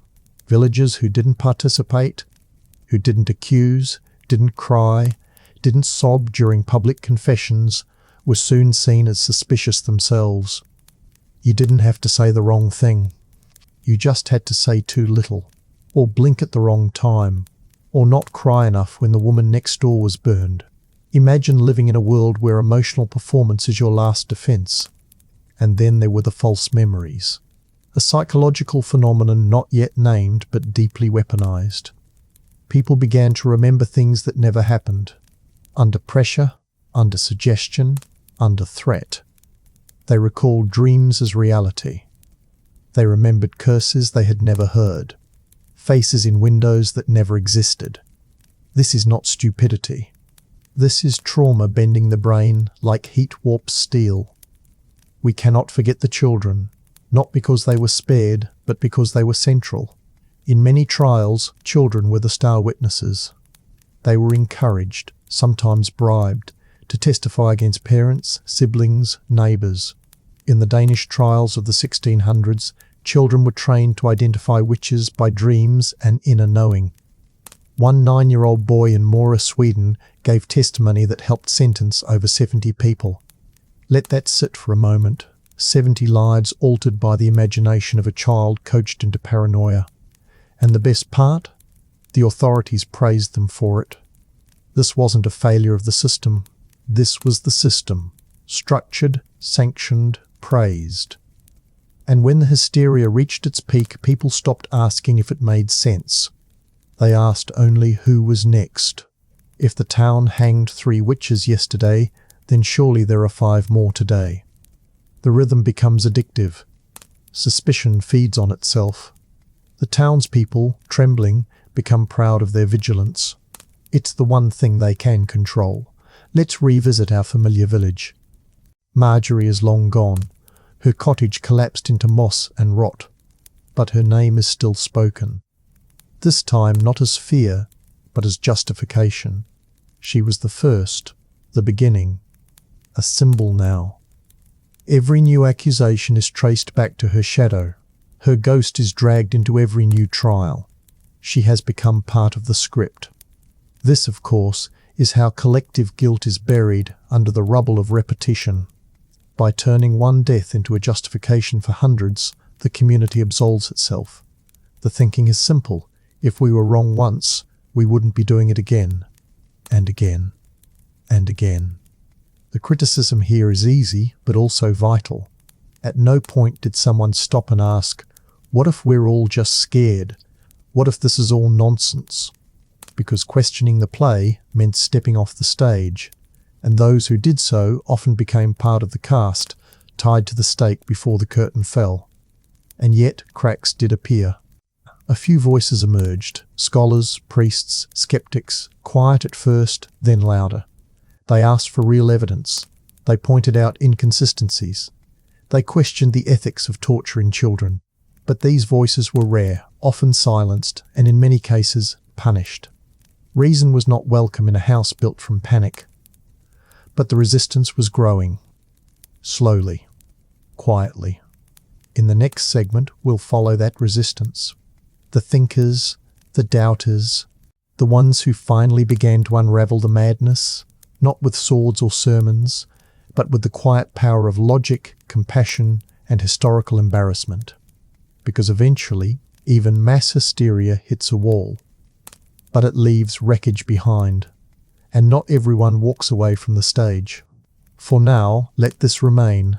The greatest trick fear ever pulled was convincing an entire population that suspicion was safety and silence was survival. And in that belief, they destroyed themselves. When hysteria reaches its peak, something strange happens. It begins to creak under its own weight. Like a bridge built too hastily during a storm, the structure starts to warp. The beams of belief that once held everything together, fear, tradition, divine justice, start showing cracks. You don't always notice it at first. People are still pointing fingers. Courts are still issuing death sentences. The firewood is still being stacked. But deep within the noise, a quieter voice begins to emerge. What if we're wrong? Now, this voice didn't rise from the mob. It didn't come from the priest barking Latin or the judge pounding a fistful of parchment.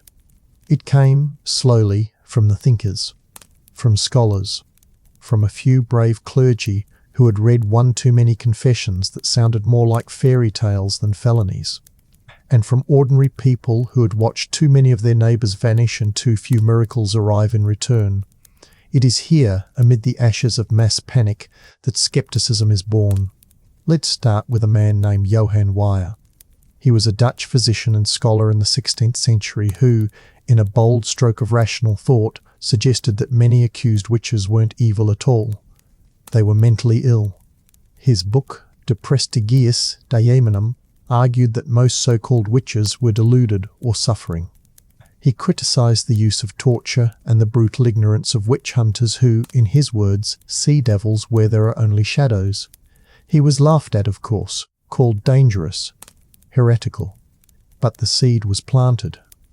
Then came Reginald Scott in England, whose 1584 book, The Discovery of Witchcraft, openly mocked the belief in witches. He blamed the clergy, the courts, and the superstitions of the peasantry, calling it all a great fraud designed to control the masses. His book was burned by King James I himself, a proud witch hunter and author of demonology. But again the seed was planted. These early skeptics didn't stop the madness overnight, but they began to reshape the narrative. And that is how the end begins, not with a shout, but with a slow erosion of certainty. Doubt is contagious, and once it finds a crack, it spreads. Even within the church, dissent grew. Some priests began to quietly question the theology of mass burning. Was it truly Christian to torture confessions? Wasn't Satan, after all, supposed to be cunning? Unlikely to be outed by a cow's miscarriage or a child's fever? A few brave clerics began to write letters, publish pamphlets, suggest reforms. Not loudly, not all at once, but the tide was shifting. Meanwhile, the people themselves began to suffer trial fatigue. You can only burn so many neighbours before you start running out of scapegoats. And the economic toll was real. Towns bankrupted themselves financing trials. Grain was left unharvested. Families starved. In some cases, the sheer volume of executions began to impact the birth rate. The math didn't lie, even if the courts did. But perhaps the most powerful force working against the hysteria was time. As generations passed, fewer people remembered the supposed origins of the witch panic. The devil became less tangible, less visible. Belief began to evolve, or at least to retreat. And younger voices started asking dangerous questions. Why is God so silent? Why does he need so much firewood? Even theologians couldn't keep up with the mental gymnastics anymore. Let's go back to a village. Any village. One that has seen a dozen burnings, maybe more. The town square is quieter these days. The gossip is softer. People hesitate before accusing, not because they've grown more compassionate, but because they're exhausted. Witch hunting is unsustainable. It requires too much energy, too much blood. And somewhere behind the fear, a small flicker of embarrassment begins to glow. And that's something worth dwelling on, embarrassment. It is perhaps the most underrated emotion in historical shifts. Eventually, the absurdity of it all began to sting. Judges started asking themselves why every accused person, regardless of age, gender or background, ended up with the same confession. How curious that Satan always showed up in goat form. That witches always flew to Sabbaths, danced with devils, smeared infant fat on broomsticks. It was all just so repetitive. Even the masses grew weary of the theatre. Once, an execution could draw an entire town. Now, fewer came. The market stalls began to reopen. Someone dared to plant a rose bush near the old pyre. Children played near the burnt stake again. Marjorie's name, once spoken in terror, now returns in hushed apologies or awkward nostalgia. And yet, the system doesn't go quietly. Nothing built on fear ever does. The late-stage witch trials became more extreme, more desperate. In places like Salem, Massachusetts, yes, we must mention it, the trials arrived like an echo of Europe's hysteria. Fast, vicious, brief, dozens accused, 19 hanged, 1 pressed to death, hundreds imprisoned. But within a year the panic collapsed under the weight of its own absurdity. The court actually apologized. A rare historical moment of self-awareness. It was too late, of course, but it happened. And that's what finally kills the theatre of mass hysteria, documentation. As literacy spread, as trial records piled up, as accounts were preserved and published, people could finally see the patterns. The repetition, the cruelty, the inconsistency. What had once been whispered in torchlight was now printed in books. And nothing kills a superstition faster than being studied in daylight. But let's not pretend it ended neatly. Witch trials faded, but they didn't vanish. In some parts of Europe, executions continued into the 18th century. In Africa and parts of Asia, they persist even today. The names have changed. The rituals have changed. But the fear? That's eternal. All it needs is a spark, and a crowd, and someone just strange enough to stand out. Back in our village, the stake is now a stump. The trial records are buried in the church cellar or lost to time. The children no longer know Marjorie's name. But the superstition lingers, not as fire, but as ember, in a joke, in a warning, in a bedtime story. The echo is quieter, but it is not gone. In the next chapter, we'll walk through the last formal witch trials of Europe, the legal reforms that finally put an end to the flame, and the quiet reckoning that came after the shame, the apologies, and the slow, painful attempt to pretend it had all been a terrible dream. Chapter 8. Ashes and Apologies. When the fires finally died down, when the stakes were pulled from the earth, the chains rusted, and the names faded from the lips of the townsfolk, the question that remained wasn't, how did this happen? Everyone already knew.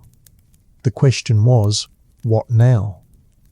What does a society do when it wakes from a nightmare? It willingly wrote, directed, and attended as audience.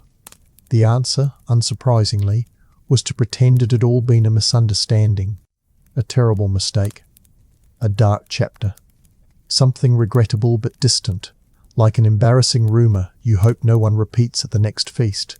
But before the apologies came the final acts, the last legal embers. In Europe, the official machinery of witch trials didn't grind to a halt with a dramatic declaration.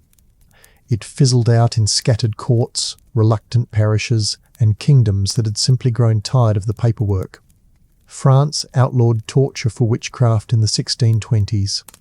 England passed its final Witchcraft Act in 1735, not to punish witches, but to criminalise the accusation of witchcraft, a bureaucratic "oops" scribbled over a bloody ledger. Scotland, ever theatrical, had one of the last executions in 1727. A woman named Janet Horne was burned in Dornoch, accused by her own daughter. The daughter claimed her mother had turned her into a pony and ridden her to the devil. The court, apparently satisfied with the logistics of this demonic equestrianism, found Janet guilty. She was stripped, tarred, paraded, and burned. 3 years later, the laws changed. But Janet's name remained, one of the last legal sacrifices to a system that had already run out of reasons. These final executions weren't acts of fervour. They were rituals of habit. Judges cited old laws, scribes recorded tired confessions, and townspeople watched with more resignation than excitement. By then, the theatre had lost its charm. Fear had become fatigue. The devil, once everywhere, now seemed preoccupied elsewhere. And with that, the apologies began. Slowly, quietly, reluctantly. Some came in the form of royal pardons. Monarchs, who had once cheerfully signed death warrants, now issued proclamations of innocence. Often posthumously, of course, since digging through ash to restore justice is conveniently symbolic and logistically simple. In England, the accused of the Pendle trials were eventually acknowledged as victims. In Germany, some regions erected memorials. Scotland passed the Witchcraft Act repeal in 1736 and, centuries later, began to formally apologise. Yes, centuries. In 2022, the Scottish Government issued a statement recognising the wrongful persecution and execution of thousands of people, mostly women. That's 300 years after the fires were extinguished. 3 centuries between scream and sorrow. The moral arc of the universe may bend toward justice, but it certainly takes the long, scenic route. Let's pause on this. Why did it take so long to apologise? Because apology requires reflection, and reflection requires discomfort. It forces people, leaders, churches, institutions, to admit they were not just passive bystanders, but active architects of cruelty. That they built the courtroom, lit the torch, and sold the rope by the foot. It's hard to say sorry when your fingerprints are burned into history. And then there's the problem of memory. By the time the apologies came, the victims had no living descendants. Their families were erased, their stories reduced to cautionary tales or local folklore. What's the cost of saying sorry when the people you harmed are long dead, their names barely legible in parish records? In some ways, the apologies became absolution for the living, not justice for the dead. Meanwhile, in the popular imagination, witches were being rehabilitated, not as victims but as curiosities. The 19th century brought a strange cultural shift. Witches became Halloween decorations, costume fodder, children's villains. They were rebranded as pointy-hatted hags, stirring cauldrons and riding broomsticks. It was, in many ways, the final insult. History had burned them, and then it laughed at them. And yet, buried beneath the parody was something else. A quiet revival of the accused, not as monsters, but as symbols. Scholars began publishing detailed accounts of trials, shedding light on the brutality and absurdity. Feminist historians reclaimed the witch as a figure of resistance and defiance, not sin. Museums erected exhibits.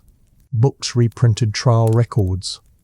And slowly, the truth began to be told.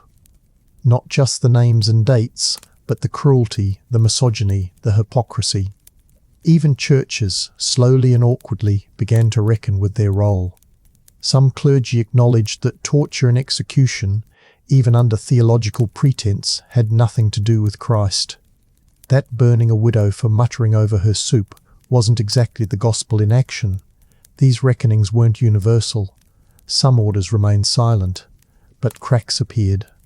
The same institutions that once wielded scripture like a sword now faced their own verses with embarrassment. Let's return, just briefly, to Marjorie.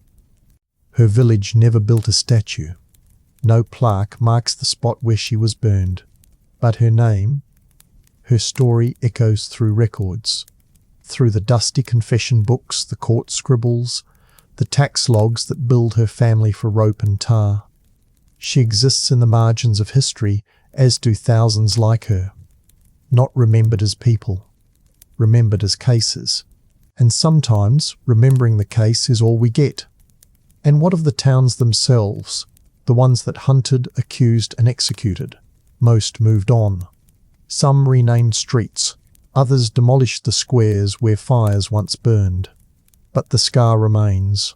It's there in the genealogy charts that suddenly cut off, in the missing branches, in the family myths no one talks about.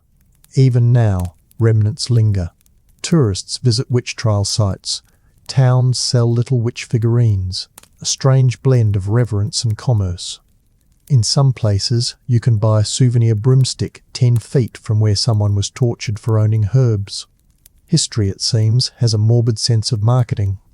The flames that once roared in village squares have long since gone cold, but the smoke never really cleared.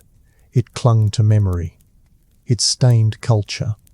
It found its way into folklore, into language, into law. Because you don't burn thousands of people over centuries and then walk away untouched. That kind of hysteria leaves fingerprints on history, on institutions, on the backs of our minds. Even now, long after the last witch was legally executed, we still live among the ashes. Let's begin with the stories. Fairy tales, bedtime warnings, and old wives' tales. You've heard them. The wicked witch with a hooked nose, the crone in the woods, the hag stirring a cauldron, flying broomsticks, talking animals, spell books wrapped in human skin. These weren't written in a vacuum. They were cultural backfill. Stories poured into the crater left by mass trauma. The witch became a cartoon, a joke, a Halloween costume, all very harmless, until you remember these stories replaced real people, real women, real lives. It's the final erasure. After centuries of demonization and execution, we turned the witch into entertainment. The same figure who once terrified courts and drove judges to torture now decorates cereal boxes and children's parties. It's poetic, in a way, macabre poetry, but poetry nonetheless. But the legacy goes deeper than iconography. It shaped how we speak. The word witch hunt is now a metaphor, tossed around in politics, media, and everyday squabbles. Ironically, most people who use it have no idea what a real witch hunt entailed. They imagine torches and pitchforks, maybe some shouting.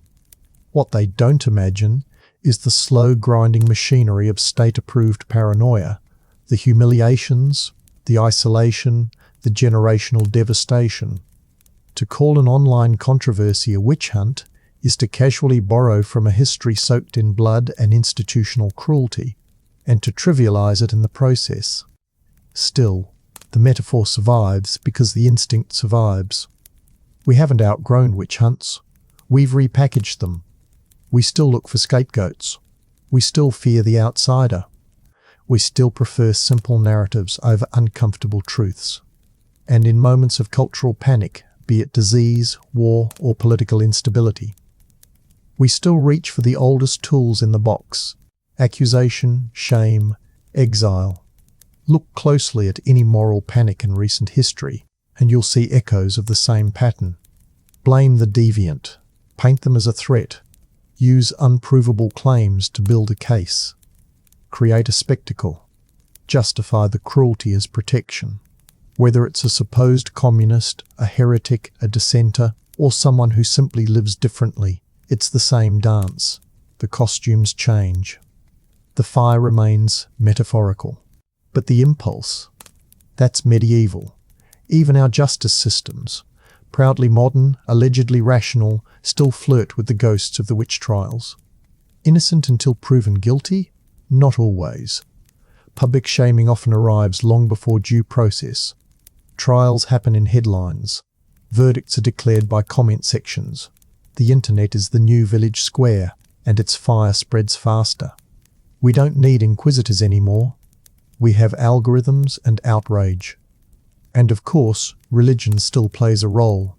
In parts of the world today, witch accusations are alive and well. In sub-Saharan Africa, in Papua New Guinea, in parts of India, people, mostly women, are still accused, beaten, exiled or killed for supposed witchcraft. The rationale is strikingly familiar. Unexplained illness, sudden misfortune, social nonconformity. Communities still reach for the old explanations because they're easy, because they're available, because they've been culturally inherited like family heirlooms, passed down in the bloodline of fear. The difference now is that we pretend to know better. We wrap our cruelty in language that sounds clinical, neutral, progressive even. But the same patterns persist. We still isolate the vulnerable, still find comfort in collective blame, still fail to interrogate our fear. And when the fire dies down, we issue statements, write articles, maybe put up a plaque, and move on. The academic world, to its credit, has tried to reckon with this history. Historians have reconstructed trials, published names, traced patterns. Feminist scholars in particular have reframed witch hunts as part of a larger system of patriarchal control, where independent women midwives, healers, widows, herbalists were punished for existing outside the margins. Economists have pointed out how trials conveniently aligned with property seizures. Legal historians have dissected how loopholes and vague laws allowed for persecution under a veil of procedure, but all of this came after. After the fires, after the trials, after the deaths. History always apologizes too late, and even then, often with a smug sense of superiority, as if knowing better now erases the fact that we once revelled in knowing worse. Let's go back, for one last time, to Marjorie's village. It's modern now. There's a pharmacy where the herb garden once grew, a cafe with cappuccinos and free Wi-Fi near the old square. Tourists visit the church. Few notice the small plaque on the wall recently added, commemorating those unjustly accused during the witch trials. It's tidy, it's formal, it's forgettable. The real monument isn't the plaque. It's the silence, the absence of names, the untold stories, the generations born from missing branches, the ancestors buried without gravestones, the lines of descent that simply stop. That's the true legacy, not the broomsticks or the black cats, but the lives cut short, the voices erased, the knowledge lost. Because among those accused were midwives who knew how to birth children when male doctors failed, herbalists who treated fevers when priests offered only prayer, wise women who understood the rhythms of soil and moon. Knowledge that could have been preserved was extinguished, all in the name of purity. And what did we gain? A myth, a moral fable, a holiday costume. In the next chapter, we'll step into what it actually meant to live as one of these women before the accusation. What life looked like at the edge of village society. Poor, proud, clever, necessary, and terrifying to those who couldn't control her. Before she was a witch, she was a woman. And that, more than any devil's pact, was often the real threat. But for now, hold this in your chest. We didn't stop hunting witches because we outgrew fear. We stopped because we changed the dress code. The flames are gone, but the fuel remains. And all it takes is a spark. Chapter 9. Before she was a witch. Before she was a witch, she was a woman. That sounds simple, almost too obvious, but it's a truth worth repeating because history rarely bothered to. In the records, she is always the accused, the condemned, the hag, the midwife in league with Satan. But what about the decades before the knock at the door? Who was she then? What did her days look like before the courts wrote her story in ash? Let's strip away the superstition and picture Marjorie, not as a spectre tied to a stake, but as she truly was, a woman of her village. She rose at dawn, not to stir cauldrons of unholy potions, but to grind grain, to stoke fires, to tend goats. She knew which herbs eased childbirth, which teas calmed a cough, which roots could settle a stomach after too much sour ale. Was that sorcery? No. It was experience. But in a world where literacy was rare, knowledge was indistinguishable from magic, and dangerous when carried by someone outside the sanctioned structures of church or university. Midwives and healers were among the most common to face accusations. They were indispensable in life, despised in rumour, erased in death. These women worked at thresholds of birth, of sickness, of death. When a child was born healthy, they were thanked. When a mother died in childbirth, suspicion shifted instantly.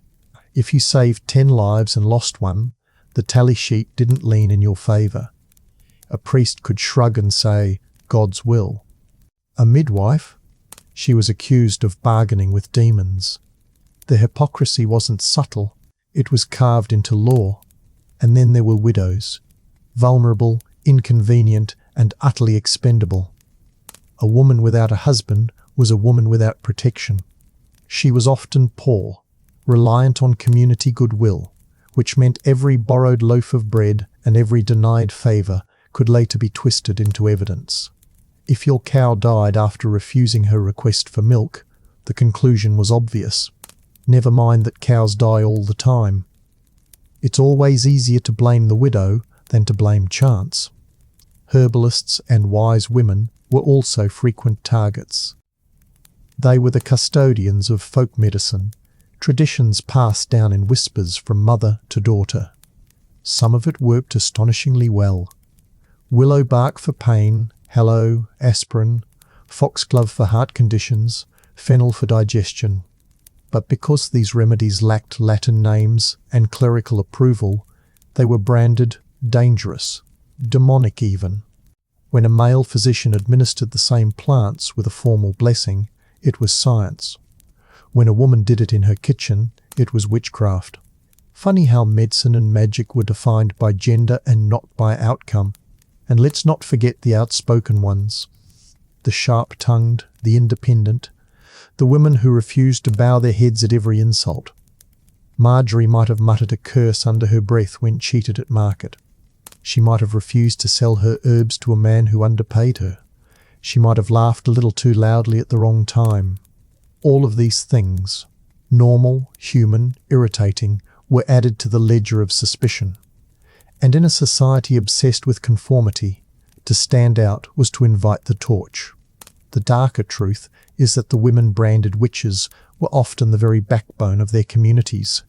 They were the ones who delivered babies when priests only muttered prayers.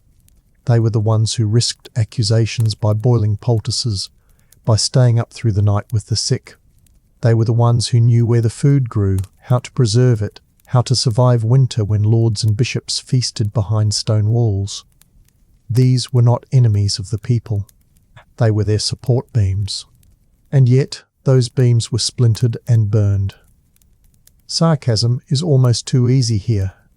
For centuries, men in robes debated how many angels could dance on the head of a pin, while women in cottages figured out how to stop children from dying of fevers. Guess who got the trials? Not the theologians. It was the women whose only crime was competence. A dangerous thing, competence, especially when you weren't supposed to have it. And woven through this daily existence was poverty. Many accused witches lived on the margins not just socially, but economically. They were beggars, vagrants, widows, and huts at the edge of fields. The stereotype of the old hag in the woods wasn't pure invention. It reflected reality. Those pushed to society's edges became easy scapegoats. If the village prospered, no one noticed them. If it faltered, they became convenient culprits. The devil, it seemed, had an uncanny preference for women who couldn't pay their taxes. Yet even as these women carried knowledge and resilience, their vulnerability was constant. They walked a narrow line between needed and feared, praised and despised. If you helped someone, you risked being called unnatural. If you refused, you risked being called cursed. Heads they win, tails you burn. And then there were the children daughters raised under this shadow. They learned early to keep quiet, to avoid being too clever, too visible. They watched mothers, aunts, neighbours vanish into courts and never return. They absorbed the lesson: survival meant shrinking. Obedience meant safety. Independence meant risk. Imagine a culture where half the population was trained from birth not to be noticed. That was the real sorcery. A society that convinced women their best chance at life was invisibility. This is the piece history often forgets. Before accusations, before trials, before fires, the so-called witches were ordinary. Human. Complex. Sometimes kind, sometimes cruel. Flawed, messy, alive. They were not the villains the courts invented, nor the martyrs modern imaginations sometimes turn them into. They were simply people navigating a world stacked against them, until the world decided it no longer needed them at all. If you want to understand how a woman became a witch in the eyes of her neighbours, don't start with the courtroom. Don't even start with the priest.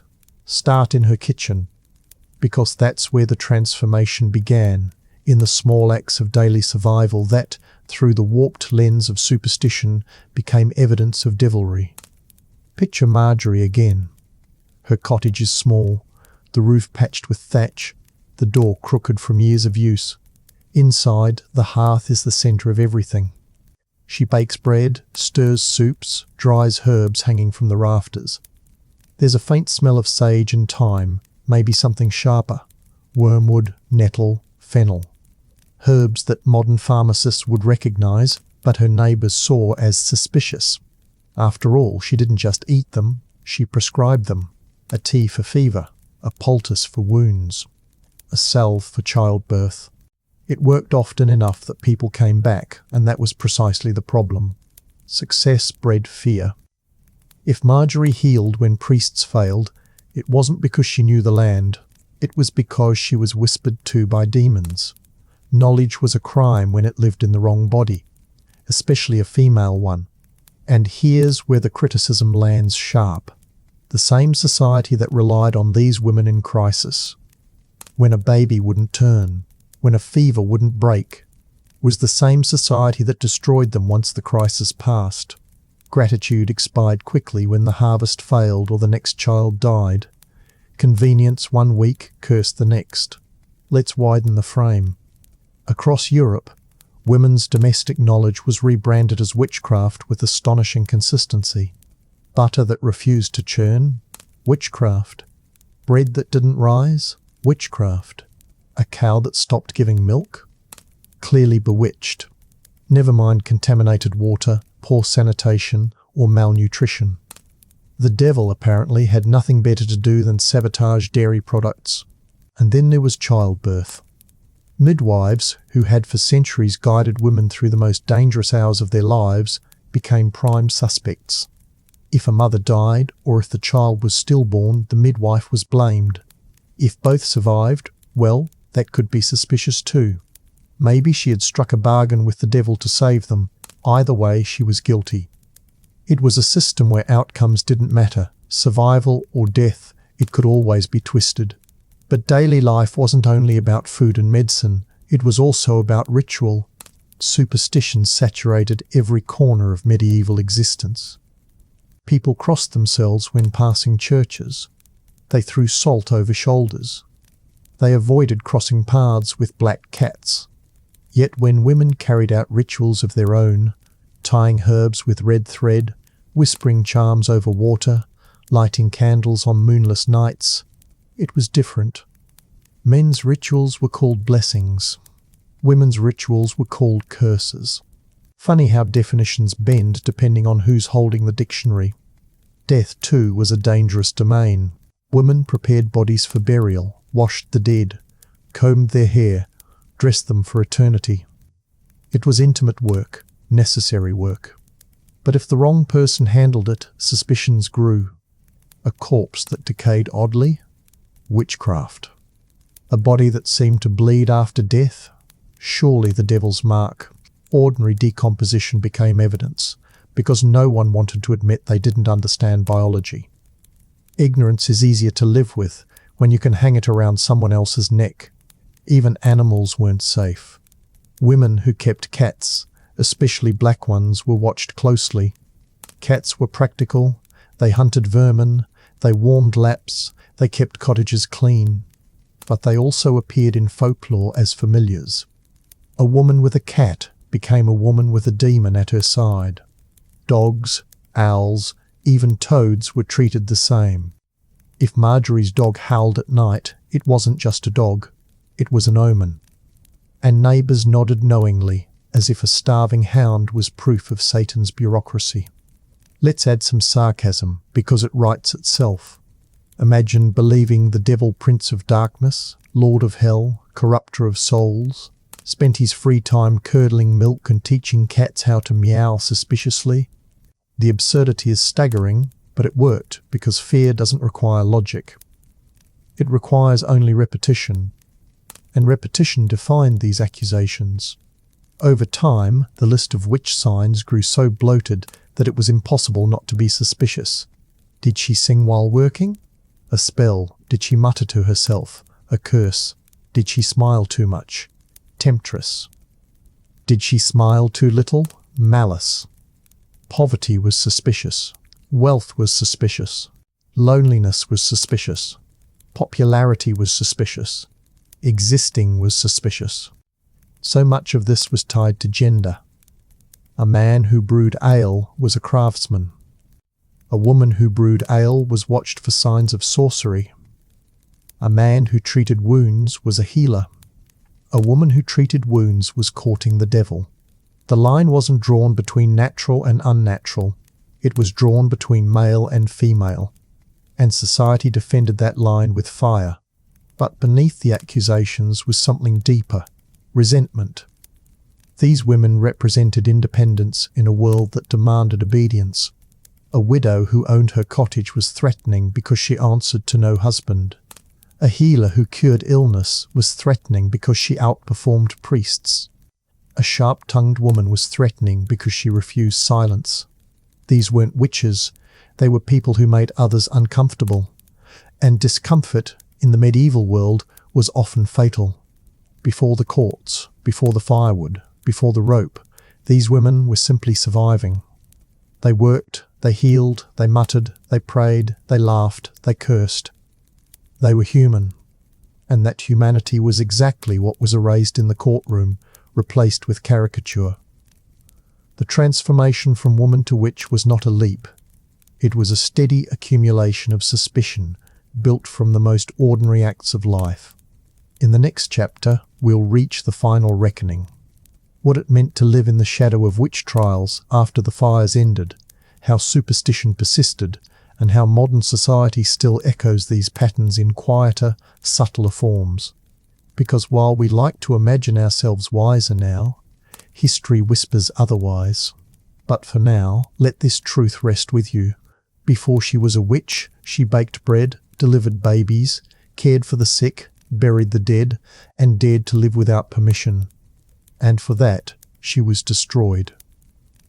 Chapter 10. The Long Shadow. The fires burned out long ago, but the shadows they cast stretch unnervingly far. Witch trials may feel like relics of a medieval world, a time of mud-slick streets, torchlit cathedrals, and whispered prayers against the devil's breath. But their fingerprints linger on modern society in ways we often prefer not to notice. The echo of paranoia, the need for scapegoats, the appetite for spectacle. These are not gone. They've simply changed costumes. Let's begin with the most obvious inheritance, fear dressed as morality. In the medieval world, accusing someone of witchcraft wasn't just a way to explain bad luck, it was a way to police behaviour. Women who stepped outside boundaries, who lived without men, who healed without permission, became witches. The label was a convenient way of disciplining the disobedient. Today, we might not call it witchcraft, but the tactic survives. Women who speak too loudly, who refuse conformity, are still branded with words. Different ones now, but the impulse is the same. Society has always found vocabulary for discomfort, and it rarely flatters the person being described. And then there's the matter of the show. Witch trials were public theatre, designed not only to punish but to entertain, to terrify, to bind communities together in a shared spectacle. Sound familiar? Replace the wooden scaffold with a screen, the torch with a trending hashtag, and you have the modern mob trial. Outrage spreads faster than fire ever did, and the crowd still gathers. Only now it's in comments, likes, and reposts. Justice, once measured in ashes, is now measured in algorithms. The instinct is the same. We hunger to see someone burned, metaphorically if not literally. The legal echoes are just as haunting. Witch trials taught courts the efficiency of presuming guilt and then working backward. Torture was once the shortcut. Today it's trial by media, selective leaks, biased reporting. The accused is guilty the moment their name is spoken. Medieval villagers whispered at wells. We whisper online. And just like then, silence is taken as proof. To deny is suspicious. To protest is suspicious. To explain is suspicious. It is a logic so circular it could spin forever. But perhaps the longest shadow is the cultural one. The witch herself became a symbol, first of fear, then of mockery, now of reclamation. Halloween witches, green-skinned and cackling, are descendants of centuries of propaganda. At one point, those images were deadly serious. Today, they're costume shop caricatures.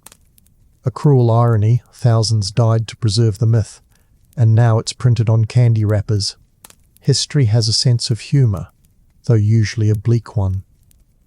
And yet, in a twist, the witch has also been reclaimed as a symbol of defiance. Feminist movements in the 20th century began to resurrect her image, not as the hag to be feared, but as the woman who resisted, who survived, who carried forbidden knowledge. Books, films, and movements have reshaped the witch into an icon of independence, power, and rebellion. The very word that once meant certain death now sparks solidarity. It's a cultural revenge, though belated. Too late for Marjorie. Too late for Janet Horne in Scotland. Too late for the nameless thousands who burned without even a record to prove they existed. But symbolic victories are still victories. The criticism, however, cannot be softened. For centuries, entire societies participated in these hunts. Priests preached them, judges codified them, neighbours fueled them. And when it was over, when the trials collapsed under their absurdity, few were held accountable. No inquisitor was burned for false confessions. No judge was hanged for wrongful execution. No priest confessed to fueling hysteria. The system walked away, dusted its robes, and declared itself wiser. Meanwhile, the victims remained buried in shallow graves, or not buried at all. And that leads us to perhaps the darkest inheritance of all, selective memory. In towns where dozens were burned, the sites were often left unmarked. Families avoided the stories. Children were not told their grandmother's names. The shame was buried along with the bones.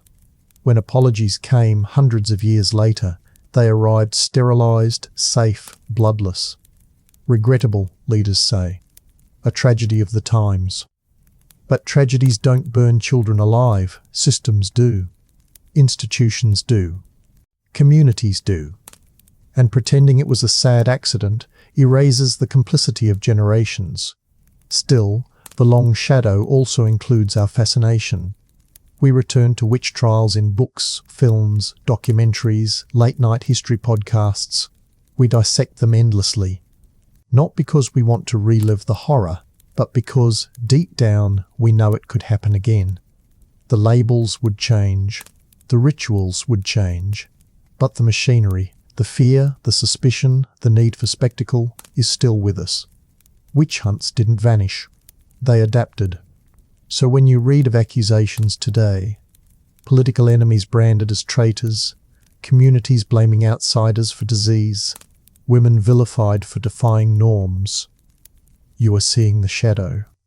When the mob gathers online to watch someone ruined, you are hearing the crackle of firewood in a medieval square. When leaders point to invisible enemies instead of facing real problems, you are smelling the old smoke. The long shadow is not history. It is present. And if you listen closely, you'll hear Marjorie in that shadow. Not as a ghost or a demon, but as the reminder of what fear does when dressed in piety. Before she was a witch, she was a woman. Before she was a victim, she was a neighbour. And after she was ash, she became a warning. Not the warning the villagers thought, that Satan lurked in the cottages of widows, but the real warning that people will destroy each other if it makes their fear easier to carry. The last witch has been dead for centuries, but the last witch trial has never truly ended. It simply changed form, softened its edges, swapped its torches for microphones, its gallows for headlines, its inquisitors for pundits and politicians. The long shadow of the witch trials doesn't just stretch across history, it hangs over us still, a reminder that fear never dies. It mutates. Consider this. The witch trials weren't born out of malice alone. They were born out of chaos, plague, famine, war, misery with no explanations. And when people cannot explain, they invent. They look for scapegoats. It was convenient then to blame the woman next door, the widow, the healer, the midwife. Today, the costumes have changed, but the instinct remains. We still build witches when the world feels out of control. They are immigrants, outsiders, dissidents, women who don't smile enough, men who don't conform, entire groups who dare to exist outside the comfort zone of the majority. The machinery looks different, but the gears turn the same. In medieval Europe, a priest whispered of Satan's work. Now a politician warns of infiltrators, enemies of the people, hidden dangers. The crowd nods. They always do. It feels good to point outward. It feels safe to believe that misery comes not from famine, climate, corruption, or mismanagement, but from some tidy villain placed in the narrative for your convenience. Humans, it turns out, don't crave truth. They crave a story.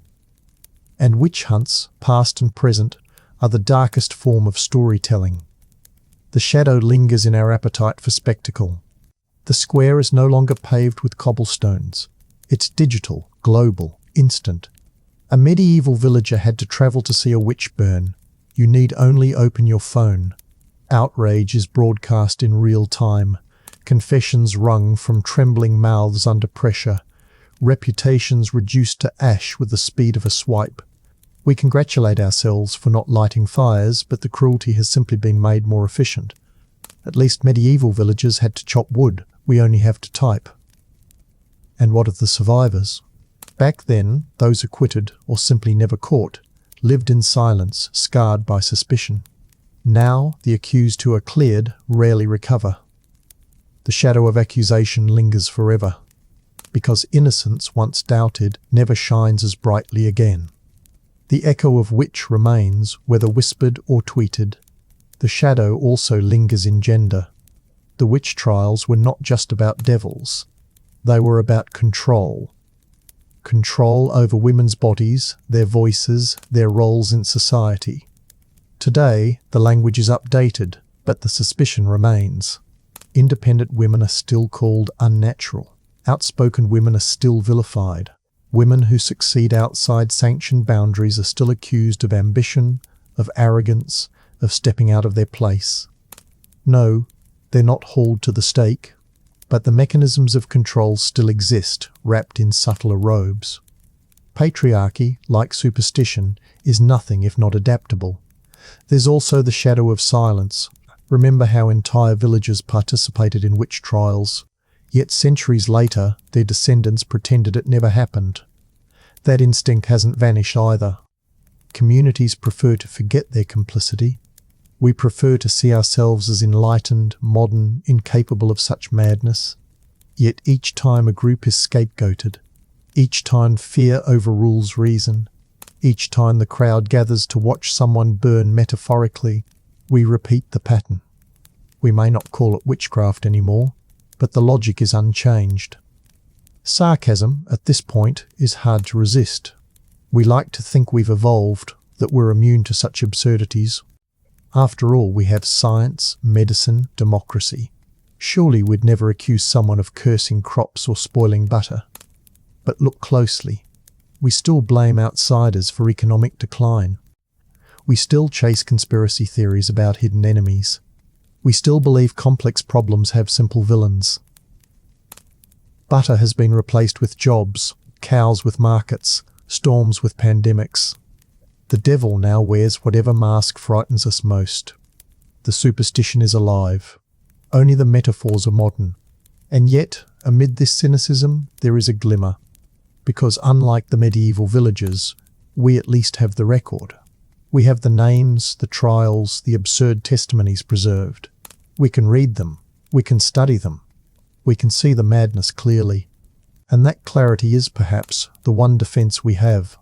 To remember, to recognize, to admit the shame. Memory is fragile, but it is the only antidote to repetition. Imagine Marjorie again, not the victim tied to the stake, not the ghost haunting her village, but the woman she was before all of it. A neighbour, a healer, a worker, a mother perhaps. Her story doesn't end in fire. It continues in us, in the questions we ask, in the warnings we carry forward. Because if we forget her humanity, we risk repeating the very crime that erased it. The long shadow of the witch trials is not a horror story locked in the past. It is a mirror. And each generation must look into it and decide whether it sees superstition or reason, cruelty or compassion. The danger is not that witches will return. The danger is that witch hunts never left. So as you drift to sleep, remember this. The crackle of firewood, the murmurs of the crowd, the ink-stained confessions. They are echoes, but not faint ones. They live in the structures we've built, the habits we keep, the fears we still indulge. And though the torches have gone out, the shadow they cast stretches long across our present. In the end, witch trials teach us one lesson above all. Fear makes executioners of ordinary people. And unless we're willing to see that, we may yet find ourselves lighting new fires, convinced once again that the smoke is holy. And that, history lovers and insomniacs, is where our journey through the smoke and shadows of the witch trials finally ends. We've walked from whispers to fire, from fear to apology, from superstition to the long shadow it still casts today. If nothing else, remember this. The real danger was never witches. It was the fear that made neighbours into executioners. I'm the Drowsy Historian, thanking you for keeping me company tonight. May your dreams be quieter than the history we've wandered through, and may you wake knowing that sometimes the darkest lessons are also the ones that help us see most clearly. Good night.